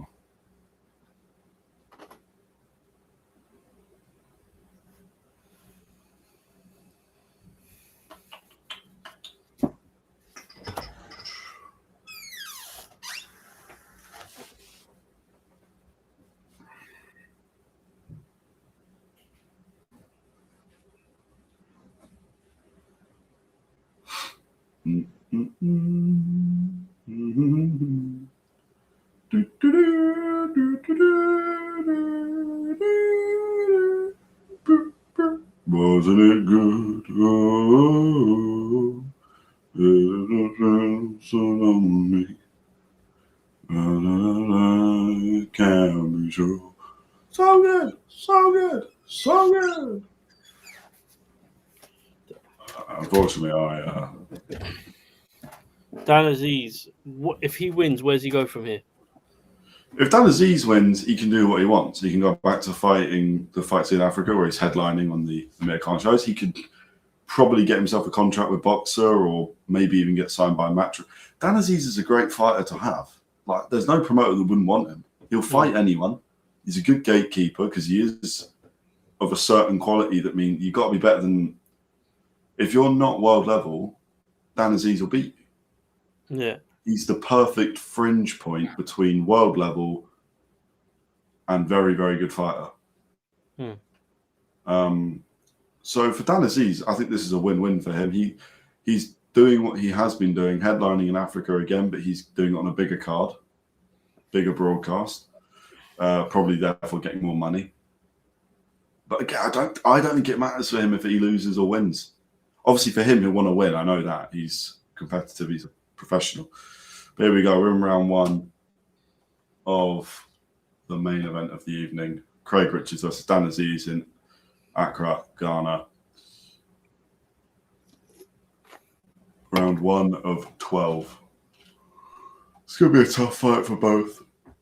Craig Spider Richards, a fighter that I used to be quite a big fan of. And I think a lot of people did. And then almost just naturally, in a way, forgot about it a little bit because of the injuries and the fact that he was peaking just before COVID. COVID came in at the wrong time and then came the injuries. And oh man, it's unfortunate, but it is the way that it went down for a few people.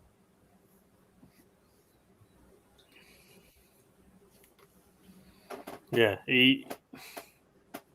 What do you think? Where's Craig Richards go? If he loses, where does Craig Richards go? I think with Craig Richards, because obviously he's had a couple of losses recently in terms of his fights. But listen, it's hard, man. Like I think both of them, like losing is going to be a big thing. I know, obviously, you say that Dan Azeez can get signed. Craig Richards as well could. They both could be. You know, his aspiration will be world titles, Craig Richards, but it's hard, man. That the division's just so hard. There's so many good light heavy. Yeah, it is tough. And for Craig, his career is a weird one where he's taken step ups too quick.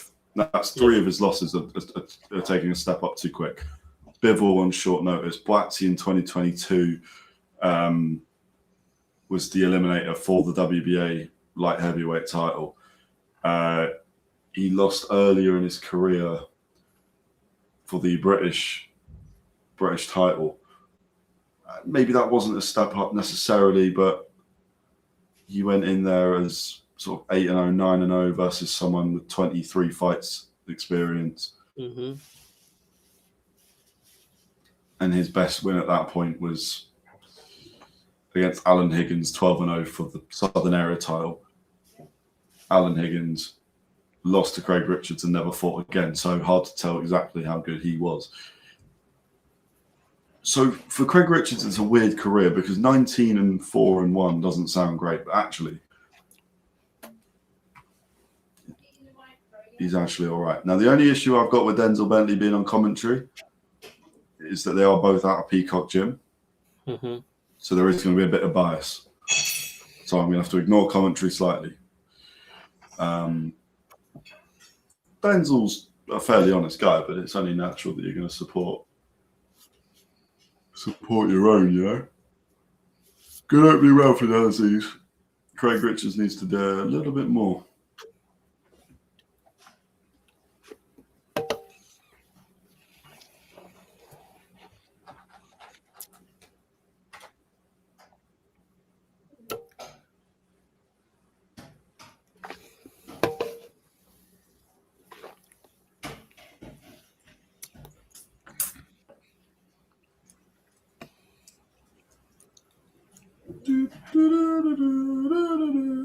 I'm actually going crazy, by the way. Being on stream for the amount of time that we have in the last few days. Mm-hmm. Mental. This is what we do. This is what he does. This is what he does. That tastes like promotion. Oh, kill me, Connor, man. Kill me.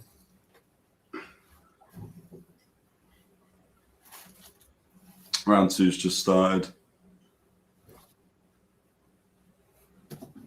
Dan Azeez looking very sharp. I won't be. I won't lie to you though.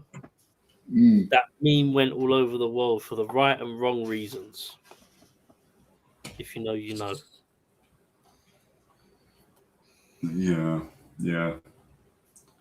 Yeah.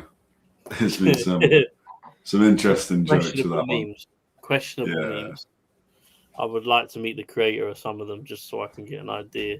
So I can put you. I feel like you could take a guess, bro. Yeah, yeah. Fuck. Wasn't even thinking of those memes. Now it's just stuck in my head. Tastes like promotion running through your head about 25 times. Different memes. Text. Oh, it's always Thug Dad, mate. It's always Thug Dad. What a bastard. Dan Azeez, round two. Dan Azeez is very standoffish at the moment. Yeah, I like the way Dan Azeez is fighting, but I actually don't mind the jab of Craig Richards. I think it's having a decent impact so far. Would like to see Craig Richards bring the right hand into the fight at some point. Also, Craig's chin is a little high for me.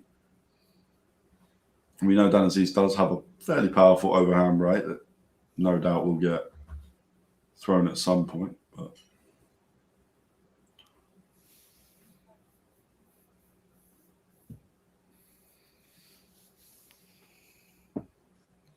nice shot by Dan there.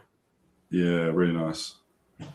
That sort of spike jab, the one that Jake Paul's perfected and landed once against Anthony Joshua. Oh, what? Joshua? he didn't have a chin. Yeah. There we go. Richards bringing the right hand into play there. Nice little three-punch combo.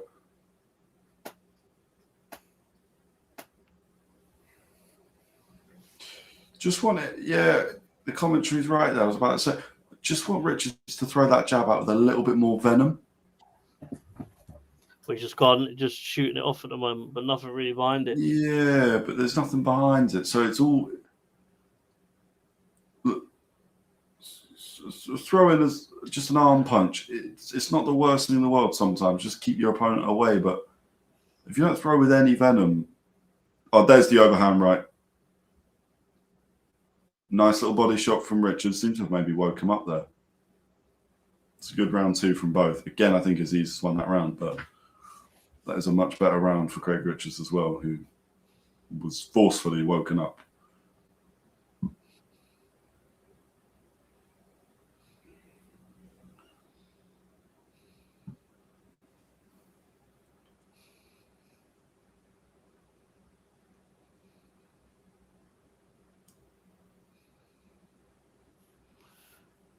My problem with these shows is they're going to drag them out going forward. They do it in Saudi already.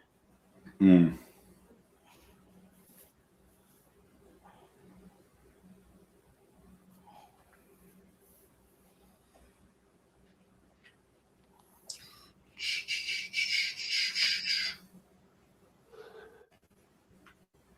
Here we go. It's filled up though, the stadium. It has. I mean, there will be around 10,000 people there, which makes it a big event, but it is a big event anyway for the significance of bringing boxing back to Africa on the big stage. Although that doesn't mean we forget what Amir Khan's been doing and continues to do tomorrow night, which we will be live for tomorrow night. Well, the channel will be live for tomorrow night.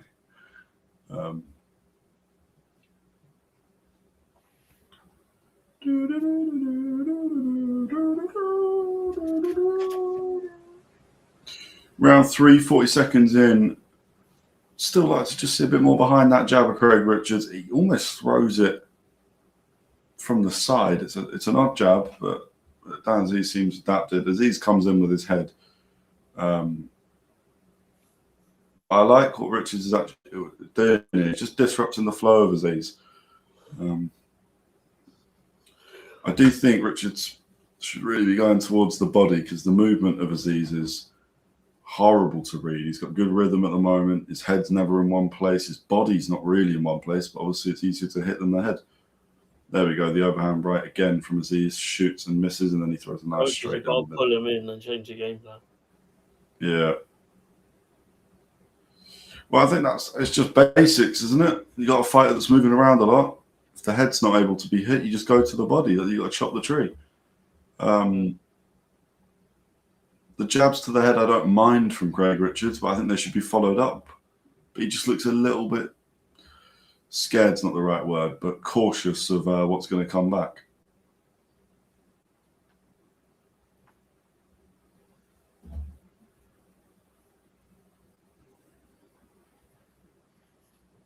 Here we go, round 4.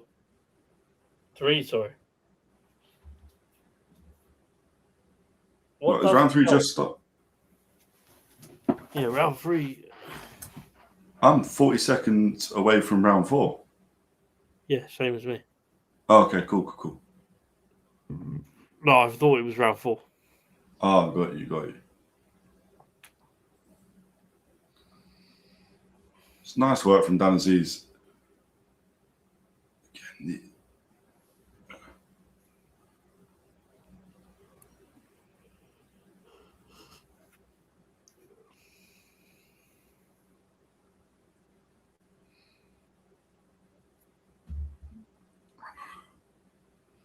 Just want to see Craig Richards sit on a few of these punches. He does have punch power. He can knock you out. There's a nice body shot from Craig Richards. That's what he needs to be doing.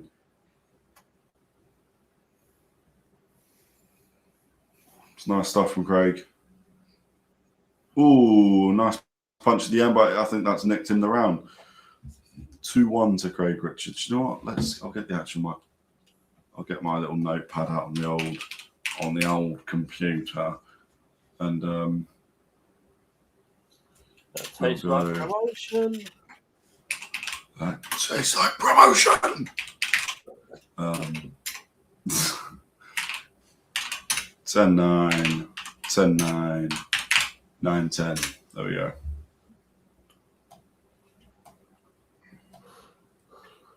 Ooh.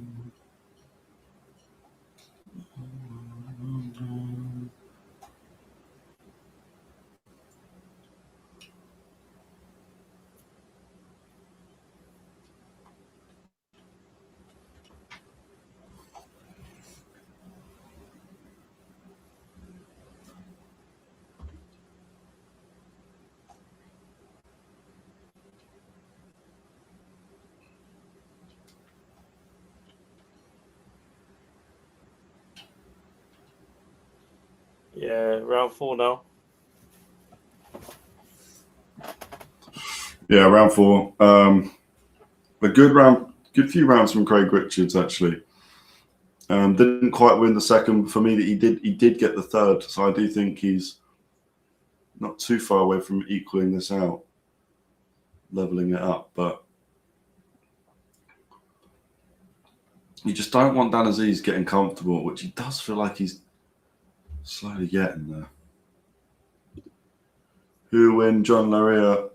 Unfortunately, I think that is the one that I'm going to have to disappoint you on. Hold on now, let me tell you. Yeah, John Laryea's fight against Holly Dorgbetor was cancelled, unfortunately. The ridiculous thing was the promoters did not send cars to pick them up. Dorgbetor managed to get himself to the fight arena. They didn't let him in for an hour, whereas Laryea waited at the hotel and no cars came to pick him and his team up, meaning they missed their slot. Not their fault, but the fight was cancelled. Potentially postponed, but ridiculous. I am sorry if you are looking forward to that, because that does kind of suck. Well, actually, not kind of suck, it really sucks.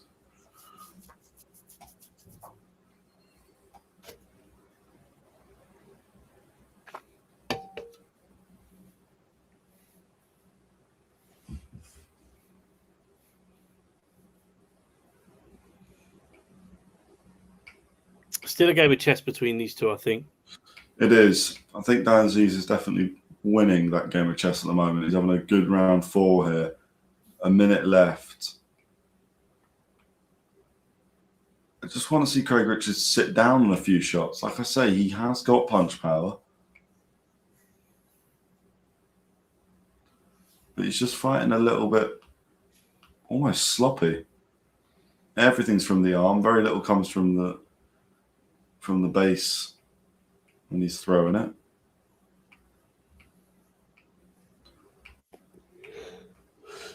Commentary's making a good point about confidence. Maybe that is the case. Yeah. In which case, he just needs to make sure he doesn't lose too many rounds whilst he builds that confidence back up. But we need well, not last thing. We need a bit more. Oh, big shot by Craig Richards. Huge shot by Craig Richards out of nowhere. Round 4 ends, but Craig Richards hurt him. Could steal around that. Dan Azeez was hurt, and I agree. I think that does steal the round for me. In a very close round where I would have given Dan Azeez it just based on output, Craig Richards hurt him. And the sooner it ends, the sooner I can go to sleep. So go on, Craig. Like I say, if he just sits down on these shots, I think we'll get a little bit more to watch, a little bit more to actually analyze. Let's watch this shot back. You just call my name? No. I thought you said pallet. No, I think, mate, you're going mental. I am sleep deprived. Like my eyes. Right. I've got a 12-round fight with my eyes right now. 12-round fight with your eyes. Yeah, bro. It looks like you've been knocked down about 5 times. Yeah, I have. I'll be honest. Right, bro. I can't wait to go to bed. I need to turn my alarms off, though, because I swear to God, this morning, a 7 a.m. alarm. Put my head down at 6:30, 7 a.m., and I was like, oh, my God. But that's my own fault. Obviously. Right, round 5's just started. Is Craig Richards going to be able to hurt him again? Well, we know he's got the power to hurt him now. That's going to be confidence for Richards. Like we say, that was kind of what he needed. Be careful with Dan, though, man. But exactly. Can't rush your work.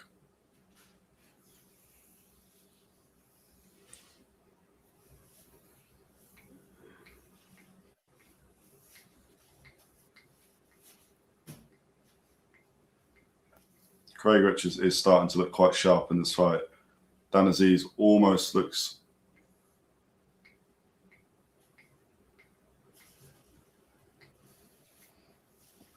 Dan Azeez is just sort of stalling in his work. He's a little bit more tentative about what he's doing. Whereas before, I think he was shooting that overhand right. I don't think we're going to see that this round through fear of being countered by the left hook of Craig Richards, which is, I mean, quite a long left hook. Oh, good shot by Azeez. Does land, though, straight right.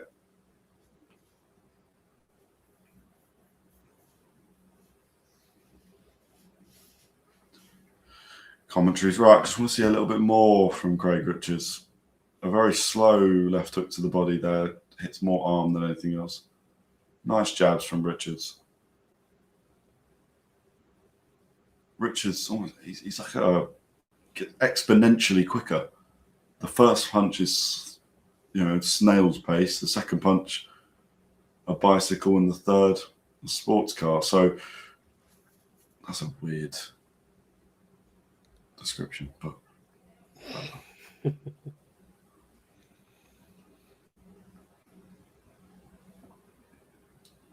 Richard's having a good round. Left of round number 5.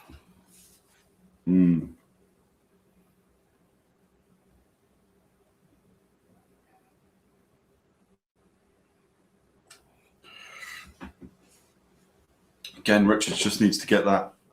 He's just sort of seemed fallen out of range now. That left hand just, other than the jab, can't connect. His right hand as well, the looping sort of shots that he throws. There's a nice straight right there, just as I'm chatting shit, so never mind. Maybe I'll just stay quiet. But that's a nice uppercut. Nice hook from Craig Richards. Dan Azeez came back with a nice straight right. 16 seconds left in the round. Richards seems to have just found that range again. 10 seconds left. Is Richards going to get another?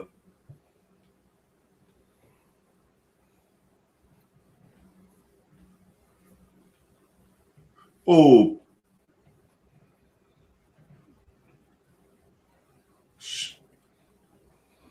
Good end to the round. Good end to the round. Dan Azeez landed big. That's a round for Dan, which makes him 1 round up going into round number 6. That's right.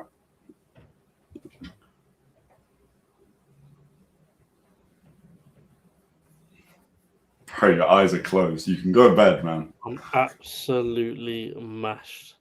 You're sleeping on the stream, please. This is not good.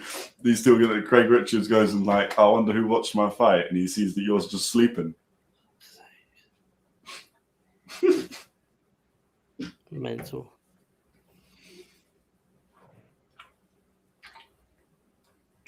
I'm so sorry, Connor. No, bro, you're fine. Don't worry about it.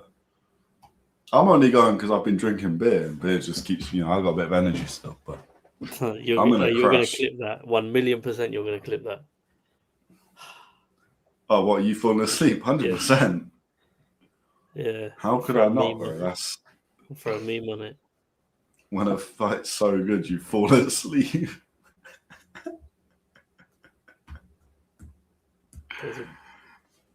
Nah, do you know what? I can't put that one out still.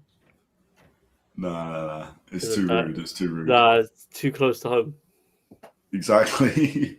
If these were American fighters, we'd have it out already, but not for the Brits, especially American fighters. Connor's editing it as the fight's going on. Yeah, bro. I don't care. It's just funny, man. We're into round 6, 2 minutes left in the round. I like the way Craig's fighting now. I just feel like this could just explode, this fight.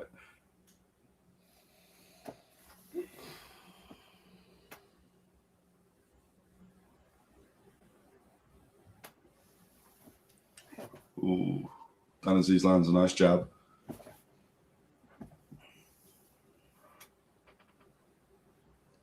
It's hard. Dan Azeez is a hard man to knock out. Yeah, very hard, man. But there's a nice left hook. Yeah. These left hooks from Craig Richards seem to land almost every time. Oh, some nice shots going in from both. Unfortunately, the stream has decided it's going to pack itself up for a little bit. There we go. We're back. Okay. The zone need to sort their shit out. Craig Richards fighting well in the 6th. The Zone, yeah, Connor. Yeah.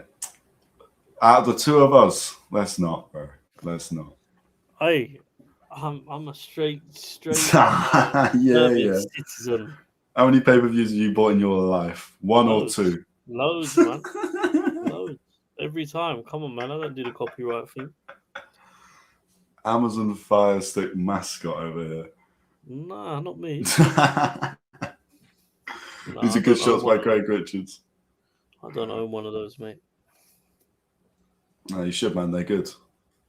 I've heard, but it's not. It's risky though, isn't it? Yeah, we don't actually. Well, to be fair, we were looking at it, and then my mum was like, "Nah, do you know what? We don't need that. That's just not the point." Now, do you know what Oh, it is? good shot by Dan Azeez. I say to people Good shot all by the Craig time, Richards. Yeah. if you've got one, it's hard because you watch fights. And you know you probably find yourself watching them mad behind. So that's the kind of downfall of it. Because it's people obviously that use it illegally streamed, don't they? So yeah. Okay, going into the second half of the fight, I've got 3 rounds to 3. I feel like the Fire Stick thing is a product of just really expensive pay-per-views. Oh, 100%. That's literally 100%. like it's people being greedy, and then you think how much money they potentially have lost to X amount of people that own a Fire Stick is mad. Yeah. Yeah, I mean, it does look like they're slowly starting to come away from every event being pay-per-view and that kind of thing, which is nice. But the cost. But then the zone's getting more expensive. Zone membership probably go up. Well, this is the problem. If you're not, and you've still got to buy the fights on the Zone. So I don't really understand. I don't get it, but yeah. Yeah, I think if you added it all up, it probably costs like 400 quid each year to be subscribed to the Zone and pay for every pay-per-view. Which is just not affordable for a lot of people. Yeah. And then a Fire Stick's like 60 quid a year, all I've heard. So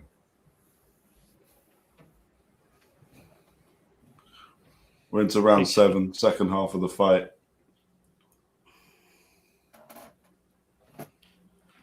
There's more gears to Craig Richards. It is very competitive. It's a very evenly matched fight. I feel like there is a lot more that Craig Richards could be doing here. Oh, nice shot by Dan Azeez. Craig Richards was moving away as the shot came in.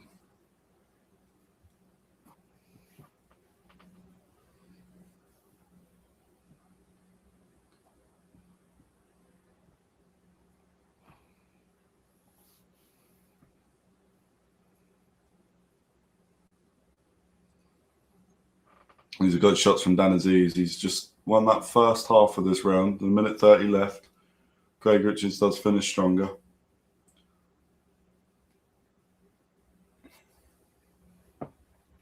Good body shots from Craig Richards. Being told to keep them up, but I thought that was on the line, to be fair.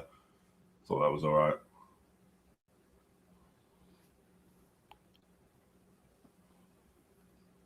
Nice shots from Craig Richards. Oh, bit of venom coming back.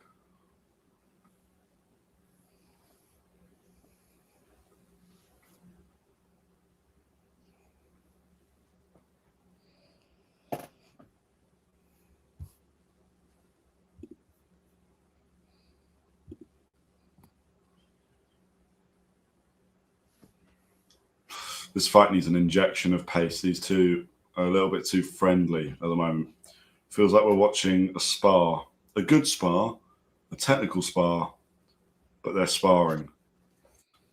This is a winnable fight for both of them. Yeah, that's the. Where do they go from here? There's big fights in the UK to make in the light heavyweight division. So said it for time. Ezra Taylor, Louis Edmondson, Willie Hutchinson. There's a lot of good fight. Anti-Yard, Clouds, we are just in the last 10 seconds of round 7, and some big shots are landing, actually. Both of them landed big. Craig Richards actually looks a little bit stunned. I think he was lucky he landed on Dan Azeez, otherwise that could have been different. But yeah, round 7 has just ended.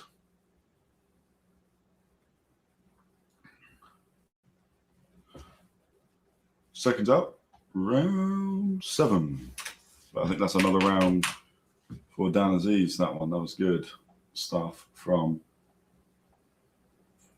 Dan. Who do you think's going to win, Clouds?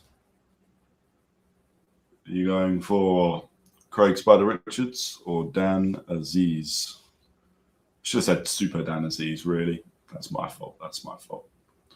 Apologies to Dan Azeez. The poll, which I really should have ended before the fight started, but we'll keep it going for now, is 58% for Craig Richards, 42% for Dan Azeez. Pretty even. It's probably how I would have gone. I need Dan. Why do you need? Oh, is that a gambling thing? You got a bet on for Dan Azeez to win, or is it a you know him, or I don't know. Who knows? I want Dan to win. All right, fair play. I'm a Dan Azeez fan as well. To be fair, I do like Craig Richards. I like both. This is one of those. I'm happy with whoever wins. I'm sad for whoever loses, but hopefully Dan wins. Are you? Yeah, gambling. Are you? So have you got a round on it, a knockout, or is it purely just for Dan Azeez to win? Is that the?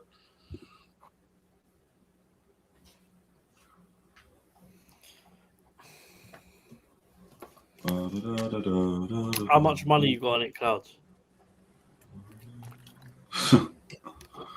That's the real question. We don't. But if you do it, enjoy it. Yeah, if you can do it right. Nah, I'm joking. But no, I'm not. Do what you want, but we're not condoning. Just need Dan to win. Okay. I'm condoning winning money. I just don't condone losing. Yeah, fair play. Good shots from Craig Richards.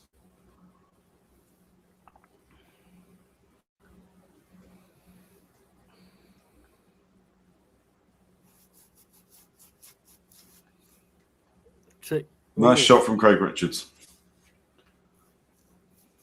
$50 at 145. Okay. See, I take it you're from America, innit? They do the odds over there is very different to how they do it in the UK. Yeah. So they do it at like plus 145 or plus. I think I was reading something yesterday like Jake Paul was like plus 1200 to beat Joshua.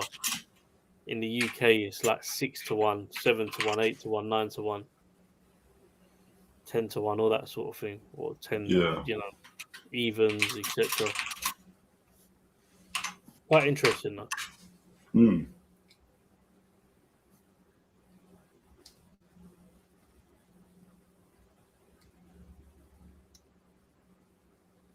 I think both of these need to step up the pace. This is getting a little bit tedious now. Who have you got winning at the moment? At the moment, I do have Dan Azeez winning. By 1 round, though. It is a close fight. It's 4-3 for Dan Azeez. There's 15 seconds left in this one. Currently, I'd say Dan Azeez is winning this one as well, but Craig Richards, really, it's only one big punch away from giving Richards the round. And in fact, I might actually give it to him because I think Dan Azeez was a little bit sloppy towards the final minute. Yeah, in fact, I'm going to give Craig Richards that round, which makes it even. Sorry, Clouds. But yeah, currently we have it even going into round number 9.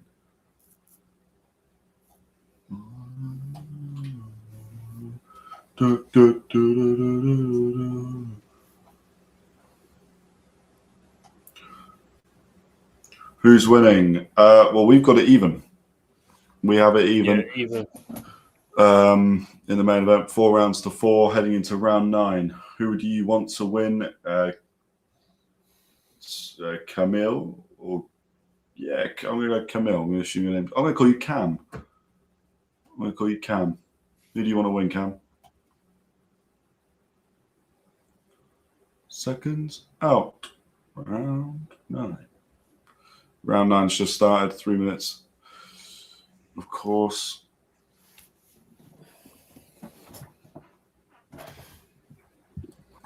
Let's see. Great body shot by Craig Mm. Richards.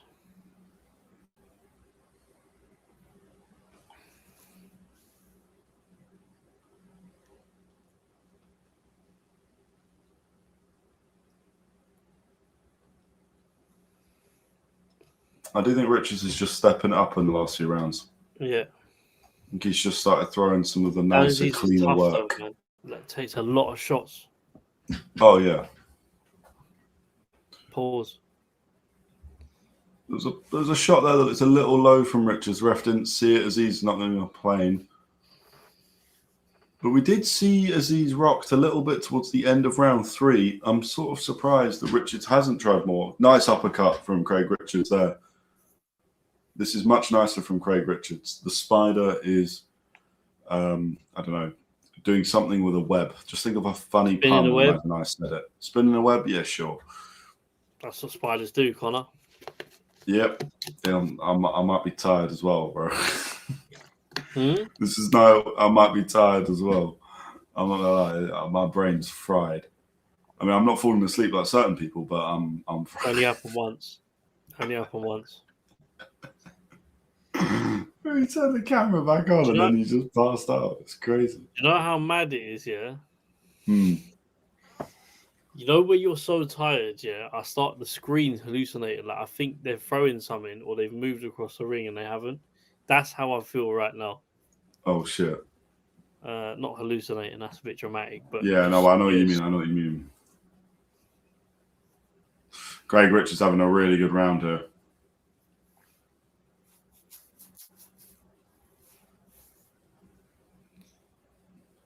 I think Craig Richards is starting to put a bit more venom in these shots as well.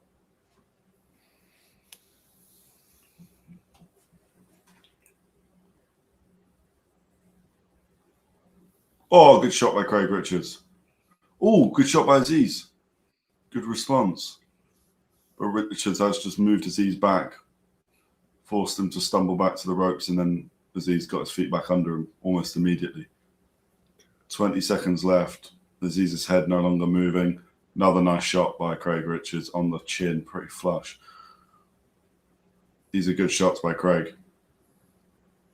10 seconds left in round number 9. I mean, Azeez isn't going to stop, but... Oh, bit of a wild shot that from Richards, that uppercut, but... That's the cleanest, that's probably the clearest round so far for either of them, and it was Craig Richards that's won it.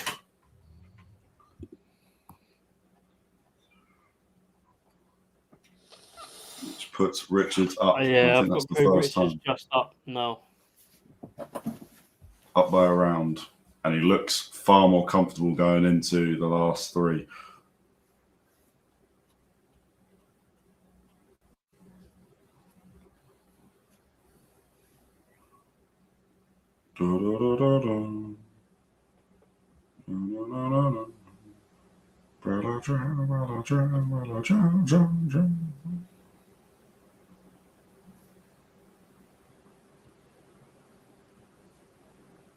Stays up. I like the announcement. There we go. Round 10. Is Richards going to pick it up, or is he going to change the course of this fight? Because if it keeps going the way it is, Craig Richards is going to win this and potentially win this by knockout.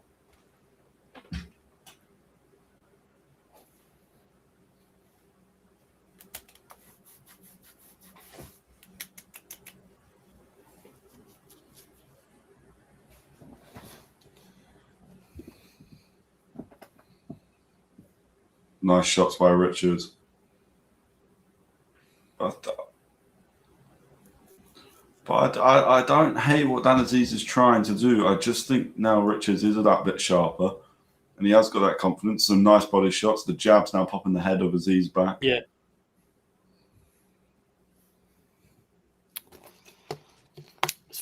He's finding more success, I'd probably say, later on. I think first couple of rounds or first half of the fight. Yeah. Wasn't engaging as much.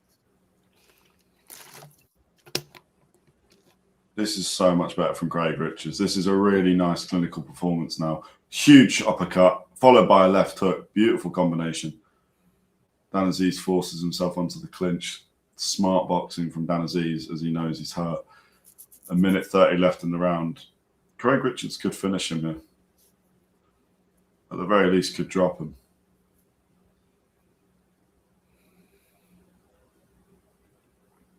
This is the best I've seen Craig Richards fight in years.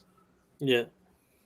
After the Willie Hutchinson lost in the release, I kind of thought, or in Saudi, I should say, I really wasn't sure if Craig Richards was going to come back. But this is nice and clinical against a good Dan Azeez. Not the best Dan Azeez, but a good Dan Azeez. Fight's obviously not done yet. Dan Azeez can hit as well, so let's not.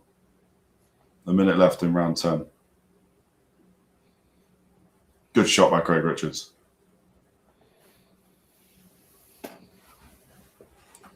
That's the spider. It just looks so much cleaner. These uppercuts are landing almost at will now as well. I mean, you're going to struggle to put Dan Azeez down, but he is hurting him. Yeah. He's a hard man to put down. Oh, yeah. Big time. That's why I think you've got to give him a bit more. We've got to give him a bit more respect. I feel like gatekeeper to a certain level is a bit disrespectful, isn't it? Not from our point of view of saying it, but I think the wider opinion of it because... I see what you're saying. I mean... He's a hard fight. Like, Ben Whittaker would not be ready to fight him right now. But he would be in a couple more fights. He's his experience. It depends how this goes. But I don't mind the Ben Whittaker fight after this fight.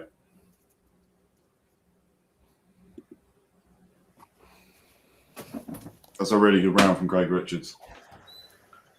And it is another Craig Richards round.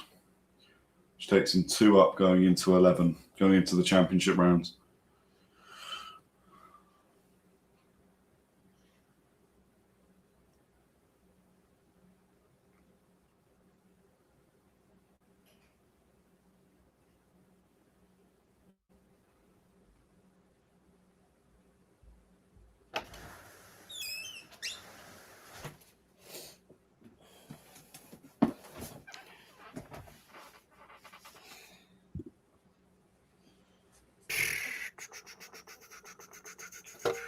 Craig Richards looks very relaxed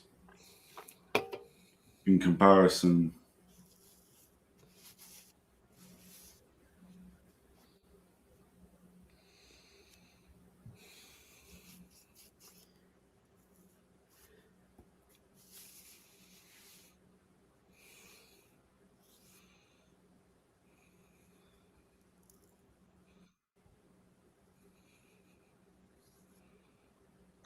There we go, round 11.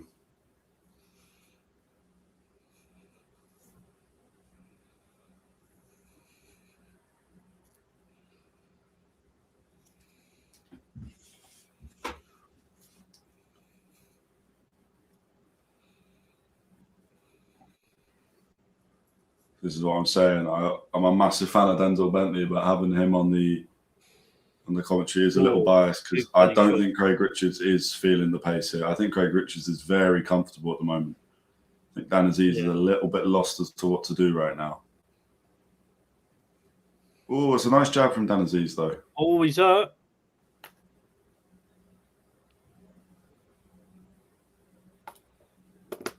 Starting to feel these shots a lot more now as it goes on. Definitely.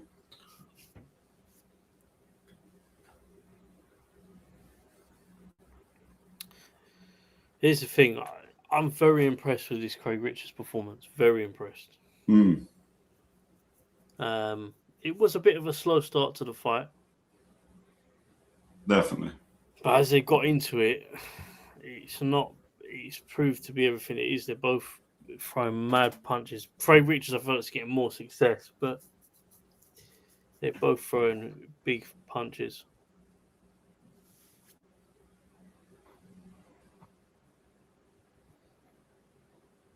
Yeah, I think this is, like I said, this is the best we've seen from Craig Richards in a long time. He looks big, he looks strong, powerful. He's just sunk 2 big body shots into Dan Azeez there.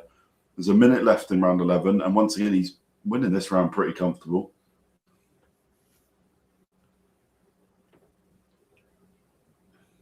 Changing the angles. Craig Richards might just get told off for the below the belt shots, because that is the second time that that's happened. Not sure he'll get a points deduction or not. Dan Azeez is going to take his time, which is understandable. I don't think Dan Azeez is even hurt, but he's a sensible guy. He'll take as much time as he can here. Craig Richards probably final warning now for that.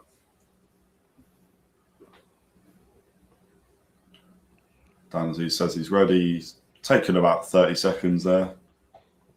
For 40 seconds at the end of the round now. Dan Azeez needs to come out shooting here. Oh, Craig Richards runs out, hits a nice little 1-2, and Dan Azeez is going to respond. Yeah, he needs it.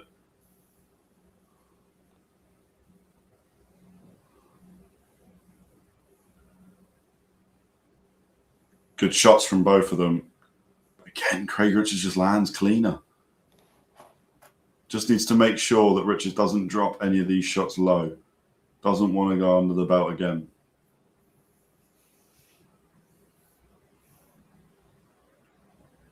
Doesn't need a points deduction. That will change course of this fight. Nice little short left uppercut there, just as Dan Azeez walked he's getting on. a lot of success. He's throwing a lot of. He's just hitting him a lot. Yeah. Everything he throws seems to be hitting Dan. Big or small. Yeah, really good round for Craig Richards that again. Which does mean on the Hook Casual scorecard, 1, 2, 3, 4, 5, 6. Craig Richards is 7 rounds up going into the final round. Not 7 rounds up, sorry. 7 rounds to 4. He's 3 rounds up going into the final round. My voice is going shite. Yeah, he's going up. Who the fuck's unsubscribed? We were at 297. We're at 295. That's not on. Bastards. Kidding. Anyway, is what it is. We move. Dan Azeez needs a knockdown at least. Judges could have given the rounds the other way potentially, but I think Andrew Tate has lost his boxing match. Oh, we should have covered it because that would have been good. Which is mental, because if you've seen how his opponent fights, he's mental. Chased him more. I have seen the clip. And I thought with listen, look, I know he's not a boxer, but the elite combat experience he had, I thought he would have done better than that. Oh, but looking at 2 great athletes in the ring. Yeah, 2 real boxers. Andrew Tate and Chase them all. 2 real boxers. Oh, it's a big shots land from both of them. Down there. Oh. No, it's done. Yeah.